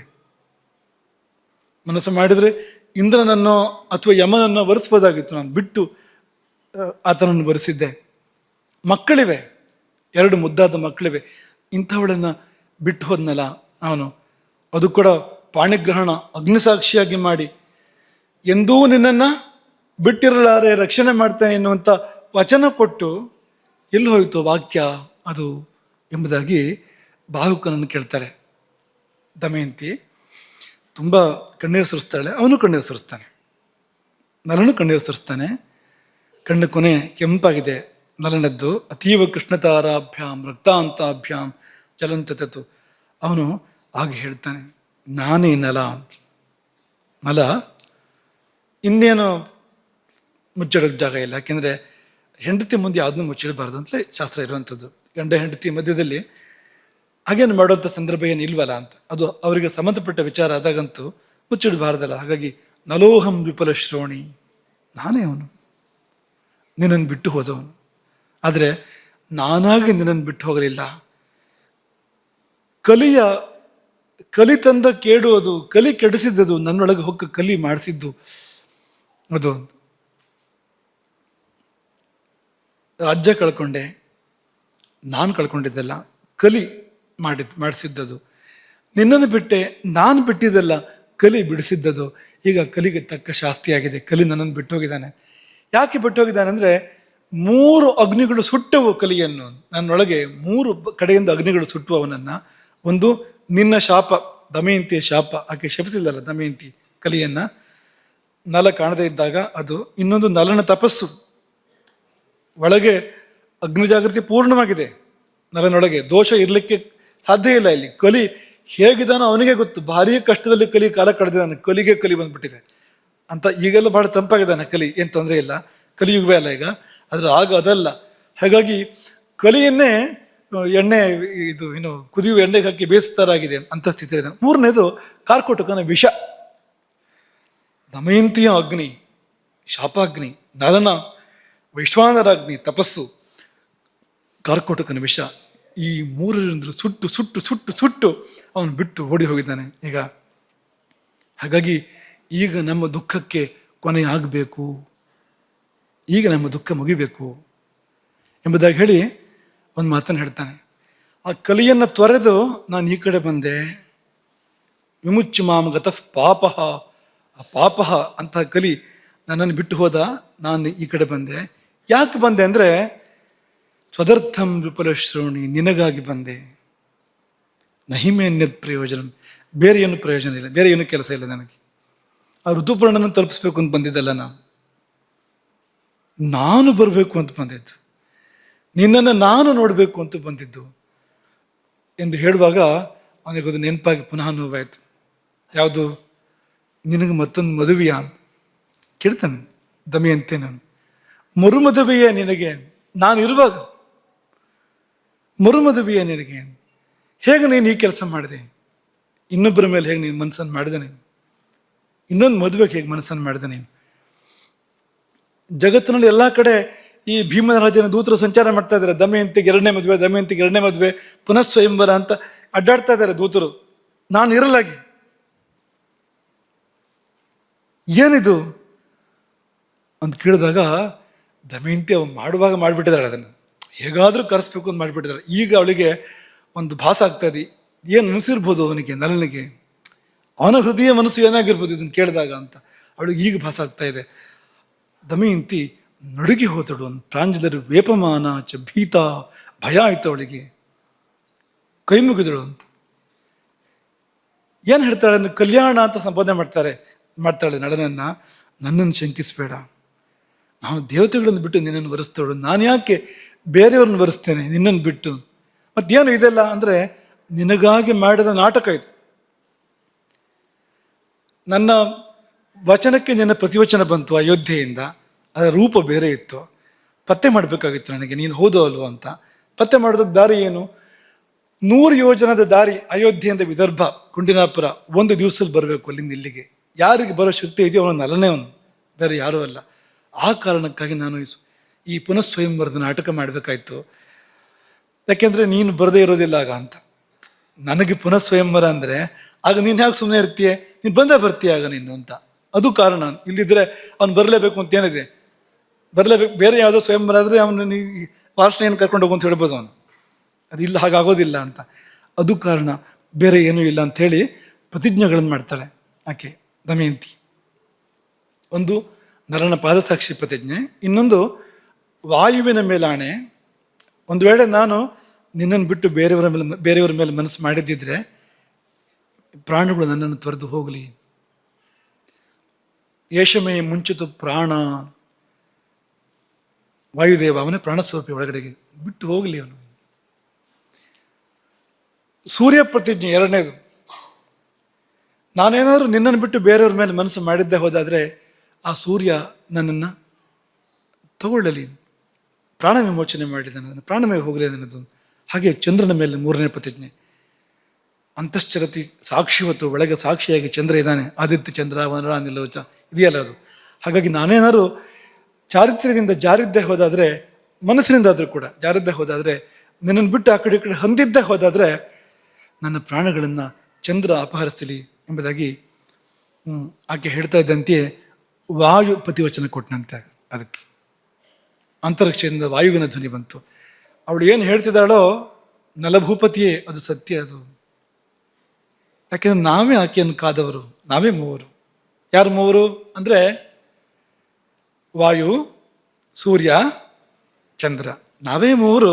ಈ 3 ವರ್ಷಗಳ ಅವಧಿಯಲ್ಲಿ ಆಕೆಯನ್ನು ನಿರಂತರ ರಕ್ಷಣೆ ಮಾಡಿದವರು ಯಾರು ಅಂದರೆ ಅಪ್ರತ್ಯಕ್ಷವಾಗಿ ಕಣ್ಣಿಗೆ ಕಾಣದೆಯೇ ನಾವೇ ಆಕೆಯ ರಕ್ಷಣೆ ಮಾಡಿರ್ತಕ್ಕಂಥವ್ರು. ಹೀಗಿರ್ತದೆ ಮಹಾಪುರುಷರ ವಿಷಯದಲ್ಲಿ, ಇಂಥದ್ದಿರ್ತದೆ.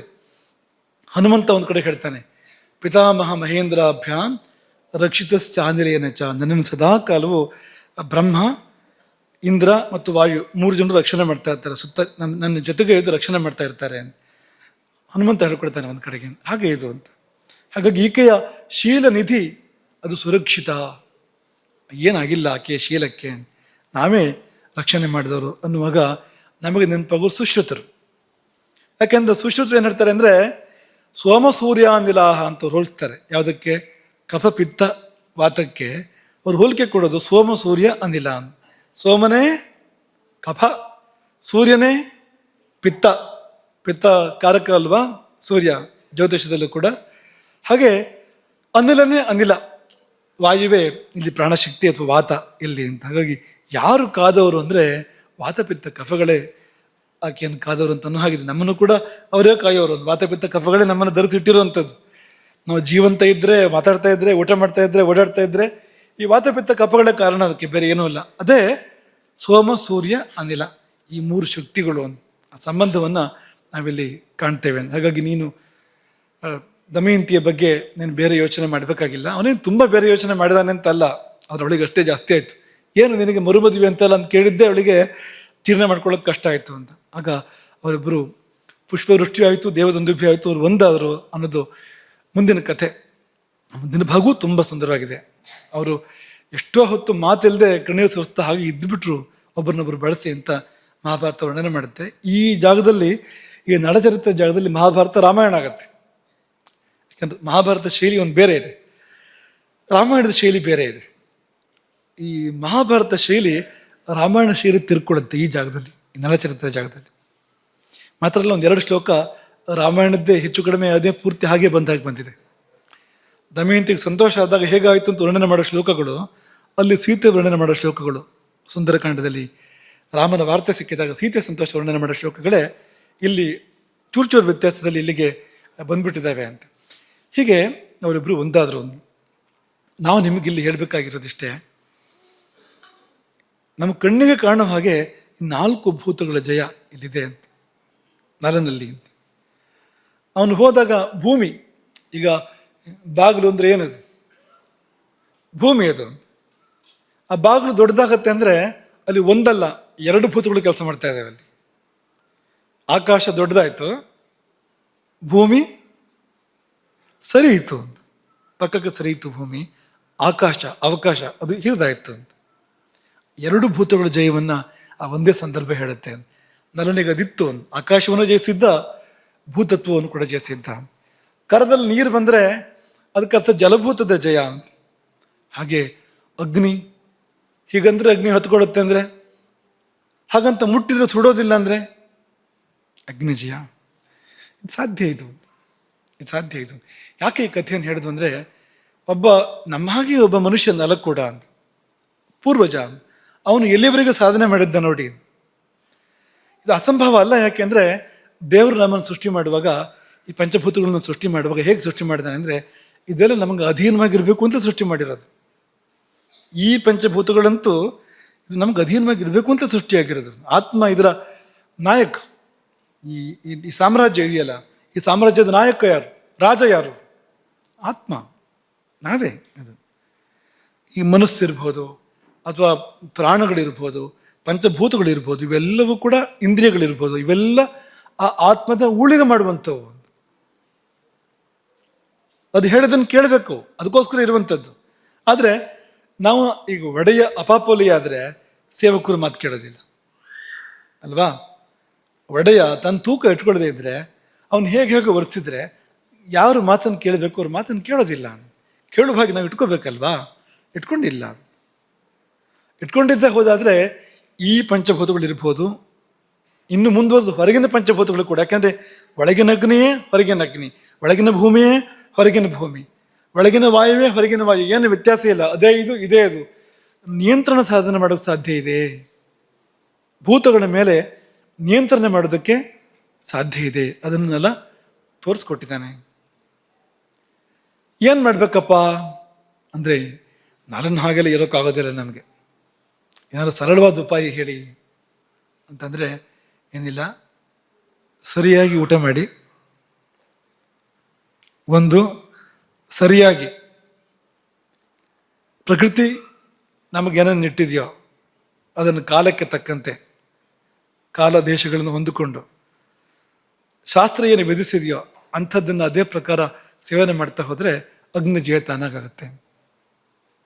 ಯಾರಿಗಾದರೂ ಆಗೋಕ್ಕೆ ಸಾಧ್ಯ ಇದೆ. ಯಾಕೆಂದರೆ ಅಗ್ನಿಗೆ ಬೇಕಾದ ಆಹುತಿಯನ್ನು ಕೊಡ್ತಾ ಹೋದರೆ, 2 ಹೊತ್ತು ಅಗ್ನಿಗೆ ಆಹುತಿ ರೂಪದಲ್ಲಿ ಊಟವನ್ನು ಪವಿತ್ರವಾಗಿ ಹಿತಮಿತ ಮೇಧ್ಯಾಸನ ಅನ್ನೋ ಹಾಗೆ ಕೊಡ್ತಾ ಹೋದರೆ ಅಗ್ನಿ ಒಲಿಯಲೇಬೇಕು, ಬೇರೆ ದಾರಿಯೇ ಇಲ್ಲ, ಸಾಧ್ಯ ಇದೆ. ಹಾಗಾಗಿ ಸರಿಯಾಗಿ ಊಟ ಮಾಡೋದು ಒಂದು ದಾರಿ. ನಿಮ್ಗೆ ಆ ದಾರಿ ಇಷ್ಟ ಇಲ್ಲ ಅಂದರೆ ಸಕ್ರಮವಾಗಿ ಉಪವಾಸ ಮಾಡೋದು ಮತ್ತೊಂದು ದಾರಿ.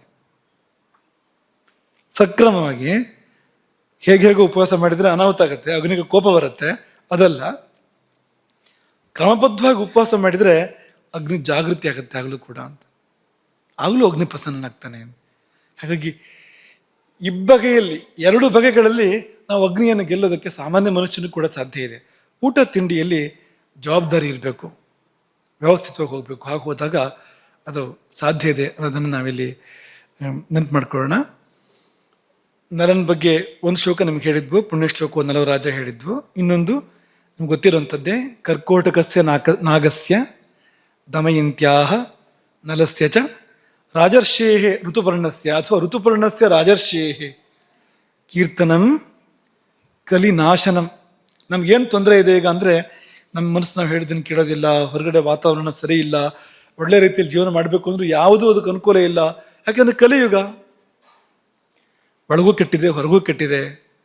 ಕಾಲಕ್ಕೆ ವಿರುದ್ಧ ಹೋಗಕ್ಕೆ ಸಾಧ್ಯವಾ, ಕಾಲ ಪ್ರವಾಹದ ವಿರುದ್ಧ ಈಜಕ್ಕೆ ಸಾಧ್ಯವಾ ಅಂತೆಲ್ಲ ಕೇಳಿದರೆ ಅದಕ್ಕೆ ಉತ್ತರ ಏನು ಅಂದರೆ, ಈ ಬೇರೆ ಏನು ಮಾಡಬೇಡ, ನೆನಪು ಮಾಡ್ಕೋ ಸಾಕು, ನಲನ ಸ್ಮರಣೆ ಮಾಡ್ಕೊ, ನಲನ ಬಗ್ಗೆ ಎತ್ತಿ ಆಡು ಸಾಕು. ಕೀರ್ತನಂ ಅಂದರೆ ಅವನನ್ನು ಎತ್ತಿ ಆಡುವಂಥದ್ದು ಅಂತ. ಅಷ್ಟು ಮಾಡಿದರೆ ಕಲಿನಾಶನಂ, ಕಲಿಯನ್ನು ದೂರ ಮಾಡ್ತಾನೆ ಅವನು. ಯಾಕೆಂದರೆ ಕಲಿಗೆ ನಲನ ಭಯ ಇದೆ, ನಲನಿಗೆ ಕಲಿ ಕೊಟ್ಟ ಮಾತಿದೆ, ನಿನ್ನ ಹೆಸರು ಹೇಳೋರು ನಾನು ಮುಟ್ಟೋದಿಲ್ಲ ಅಂತ. ಹಾಗಾಗಿ ನಲ ಮಾತ್ರ ಅಲ್ಲ, ಆ ಇಡೀ ಪ್ರಕರಣವೇ ಆಗಿದೆ. ಒಂದು ಕರ್ಕೋಟಕ ನಾಗ, ಆ ಕರ್ಕೋಟಕ ನಾಗನ ಭಯವೂ ಕೂಡ ಬಹಳ ಇದೆ ಕಲಿಗೆ. ಆ ವಿಷಯ ಸುಟ್ಟಿತ್ತಲ್ಲ ಅಷ್ಟೇ ಅಲ್ಲ, ದಮಯಂತ್ಯ ಶಾಪ ಕೊಟ್ಟವಳು ದಮಯಂತಿ. ನಲನು ಕೂಡ ಅವನ ತಪಸ್ಸು ಅವನನ್ನು ದಹಿಸಿದೆ, ಕಲಿಯನ್ನು ದಹಿಸಿದೆ. ಶಾಪ ಕೊಡೋಕೆ ಹೊರಟಿದ್ದಾನೆ ನೆಲ, ಕೊನೆ ಪಾಪ ಅಂತ ಬಿಟ್ಟಿದ್ದಾನೆ ಕಲಿಯನ್ನು. ರಾಜರ್ಷಿ ಋತುಪರ್ಣ ಸೂರ್ಯವಂಶದವನು ಅವನು ಕೂಡ. ಇವಿಷ್ಟು ಜನರ ಸ್ಮರಣೆ ಮಾಡಿದರೆ ಅವರಿಗೆ ಕಲಿಯ ಭಯ ಇಲ್ಲ. ಇದೇ ನಲನೇ ಪಾಕದರ್ಪಣ ಎನ್ನುವ ಕೃತಿಯನ್ನು ರಚನೆ ಮಾಡಿದ ನನ್ನ ಮಾತಿದೆ, ಅವನ ಹೆಸರಲ್ಲಿ ಪಾಕದರ್ಪಣ ಇದೆ. ಕೊನೆ ಮಾತು, ಈ ಅಡುಗೆ ಮಾಡಬೇಕು ಅಂದರೂ ಕೂಡ ಅಗ್ನಿ ಒಲುಮೆ ಬೇಕು, ಜಾತಕದಲ್ಲಿ ಕುಜ ಅನುಕೂಲ ಬೇಕು. ಈಗ ಅಡುಗೆ ಚೆನ್ನಾಗಿ ಒಲಿಬೇಕು ಅಂದರೆ ಯಾರಿಗಾದರೂ ಕುಜ ಅನುಕೂಲ ಬೇಕು ಜಾತಕದಲ್ಲಿ. ಯಾಕೆಂದರೆ ಮಹಾನಸ ಕಾರಕ ಯಾರು, ಮಹಾನಸ ಅಂದ್ರೆ ಅಡುಗೆ ಮನೆ ಕಾರಕ ಯಾರು ಅಂದರೆ ಕುಜನೇ ಕಾರಕ ಅದಕ್ಕೆ ಅಂತ. ಹಾಗಾಗಿ ಕುಜನ ಅನುಕೂಲ ಇಲ್ಲದೆ ಅವನು ಒಳ್ಳೆ ಅಡುಗೆ ಮಾಡೋದಿಲ್ಲ, ಪುರುಷರಾಗಲಿ ಸ್ತ್ರೀಯರಾಗಲಿ. ಇದು ಬೇಕಾಗತ್ತೆ. ಅದೇನು ಹೇಳುತ್ತೆ ಅಂದರೆ, ಕುಜ ಅಗ್ನಿಕಾರಕ, ಅವನೇ ಮಾನಸ ಕಾರಕ. ಕುಜನ ಅನುಕೂಲ ಇದ್ದರೆ ಅಡುಗೆ ಚೆನ್ನಾಗಿ ಆಗತ್ತೆ ಅಂದರೆ ಅಗ್ನಿ ಒಲುಮೆ ಬೇಕು ಅನ್ನೋದನ್ನ ತೋರಿಸೋದು, ಬೇರೆ ಏನೋ ಇಲ್ಲ, ಅಗ್ನಿ ಒಲುಮೆ ಬೇಕು. ಹಾಗಾಗಿ ನಲ ಅಪ್ರತಿಮ ಪಾಕಶಾಸ್ತ್ರಜ್ಞ ಅಂದರೆ ಕಾರಣ ಅಗ್ನಿಯ ಒಲುಮೆ. ಅದು ಯಾವುದೋ ಅಗ್ನಿ ಅಂತ ಅನ್ಕೋಬೇಡಿ, ಅಂತರಗ್ನಿ, ವೈಶ್ವಾನರಾಗ್ನಿ. ಪಾಕಕ್ಕೆ ಸಂಬಂಧಪಟ್ಟಿರ್ತಕ್ಕಂಥ ಅಗ್ನಿ ಯಾವುದು ಅಂದರೆ ವೈಶ್ವಾನರಾಗ್ನಿ, ಹೌದು, ಬೇರೆ ಏನೂ ಅಲ್ಲ ಅಂತ. ಹಾಗಾಗಿ ಆ ಅಗ್ನಿಯ ಒಲುಮೆ ಅದೇ. ಅವನ ಆ ಒಂಚೂರು ಬೆಂಕಿ ಜಾಸ್ತಿ ಆದರೂ ಹದಕ್ಕೆ ತಪ್ಪೋಗುತ್ತೆ. ಅಡುಗೆ ಮಾಡುವಾಗ ಆ ಹದ ಬೆಂಕಿ ಇದೆಯಲ್ಲ, ಅದೇ ಅಡುಗೆ ಅಂದರೆ ಅಂತ. ಒಂದು ಸ್ವಲ್ಪ ಆ ಬೆಂಕಿ ಜಾಸ್ತಿ ಆದರೆ ಆ ರುಚಿ ಬರೋದಿಲ್ಲ, ಸ್ವಲ್ಪ ಕಡಿಮೆ ಆದರೂ ಕೂಡ ಆ ರುಚಿ ಬರೋದಿಲ್ಲ. ಸಮಾಗ್ನಿ ಅಂತ ಆಚಾರ್ಯರುಗಳು ಹೇಳಿರ್ತಕ್ಕಂಥ ಸಮಾಗ್ನಿ ಇದೆಯಲ್ಲ, ಅದು ಅಲ್ಲೂ ಬೇಕಾಗತ್ತೆ, ಅಡುಗೆ ಮಾಡುವಾಗಲೂ ಕೂಡ ಬೇಕಾಗತ್ತೆ. ಎಷ್ಟು ಬೇಕು ಅಷ್ಟು. ಹಾಗೆ ಅಡುಗೆ ಮನೆಯಲ್ಲೂ ಸಮಾಗ್ನಿ ಬೇಕು, ಇಲ್ಲಂತೂ ಬೇಕೇ ಬೇಕು ಸಮಾಗ್ನಿ. ಅದು ತೀಕ್ಷ್ಣಾಗ್ನಿ, ಮಂದಾಗ್ನಿ, ಅತ್ಯಗ್ನಿ, ವಿಷಮಾಗ್ನಿ ಎಲ್ಲ ಆಗದೆ ಸಮಾಗ್ನಿ ಇಲ್ಲೂ ಕೂಡ ಆಗಬೇಕು ಅಂತ. ಹಾಗಾಗಿ ಆ ಸಮಾಗ್ನಿ ಅವನಿಗೆ ಸಿದ್ಧಿಸಿದ್ರಿಂದಲೇ ಹೊರಗೂ ಸಿದ್ಧಿಸಿದೆ, ಅವನಿಗೆ ಒಳಗೆ ಸಿದ್ಧಿಸಿದ್ರಿಂದಲೇ ಅಲ್ಲೂ ಅವನು ಮುಟ್ಟಿದರೆ ಎಷ್ಟು ಬೇಕೋ ಅಷ್ಟೇ ಉರಿಯುತ್ತೆ. ಅದು ಜಾಸ್ತಿನೂ ಆಗೋದಿಲ್ಲ, ಕಡಿಮೆನೂ ಆಗೋದಿಲ್ಲ, ಅದಕ್ಕೆ ಎಷ್ಟು ಬೇಕೋ ಅಷ್ಟೇ ಉರಿಯುತ್ತೆ. ಇದೇ ಜೀವನದ ಗುರಿ. ಯಾವುದು? ಈ ಅಗ್ನಿಯನ್ನು ಒಲಿಸಿಕೊಳ್ಳುವಂಥದ್ದು, ಅಗ್ನಿಯನ್ನು ನಮ್ಮ ಮೇಲೆ ಅನುಗ್ರಹ ಮಾಡುವಂತೆ ಮಾಡಿಕೊಳ್ಳುವಂಥದ್ದು. ಇದೇ ಬದುಕು. ಯಾಕಂದರೆ ಪ್ರತಿನಿತ್ಯ ಊಟ ಮಾಡಲೇಬೇಕು, ನಾವು ಮನುಷ್ಯರಾಗಿ ಹುಟ್ಟಿದ ಮೇಲೆ ಪ್ರತಿನಿತ್ಯ ಊಟ ಮಾಡಲೇಬೇಕು. ಅಂದರೆ ಅರ್ಥ ಏನು ಅಂದರೆ ಅಗ್ನಿ ಒಲುಮೆಯನ್ನು ಸಂಪಾದನೆ ಮಾಡಲೇಬೇಕು, ಪ್ರತಿನಿತ್ಯ ಮಾಡಬೇಕಾಗಿರುವಂಥದ್ದು ಇದು ಊಟದ ಮೂಲಕವಾಗಿ ಅನ್ನೋದು ಈ ಪಾಠದ, ಈ ಪ್ರವಚನದ ತಾತ್ಪರ್ಯ. ಇನ್ನೊಂದು ದೃಷ್ಟಾಂತ ಇವತ್ತು ಮುಟ್ಟಕ್ಕಾಗಿಲ್ಲ, ನಾಳೆ ಅದನ್ನು ಪೂರ್ತಿ ಮಾಡೋಣ. ಹರೇ ರಾಮ. ಗೋಕರ್ಣ ಮಂಡಲಾಧೀಶ್ವರ ಶ್ರೀಮಜ್ಜಗದ್ಗುರು ಶಂಕರಾಚಾರ್ಯ ಶ್ರೀ ಶ್ರೀ ರಾಘವೇಶ್ವರ ಭಾರತಿ ಸ್ವಾಮಿ ಮಹಾರಾಜ್ ಕಿ.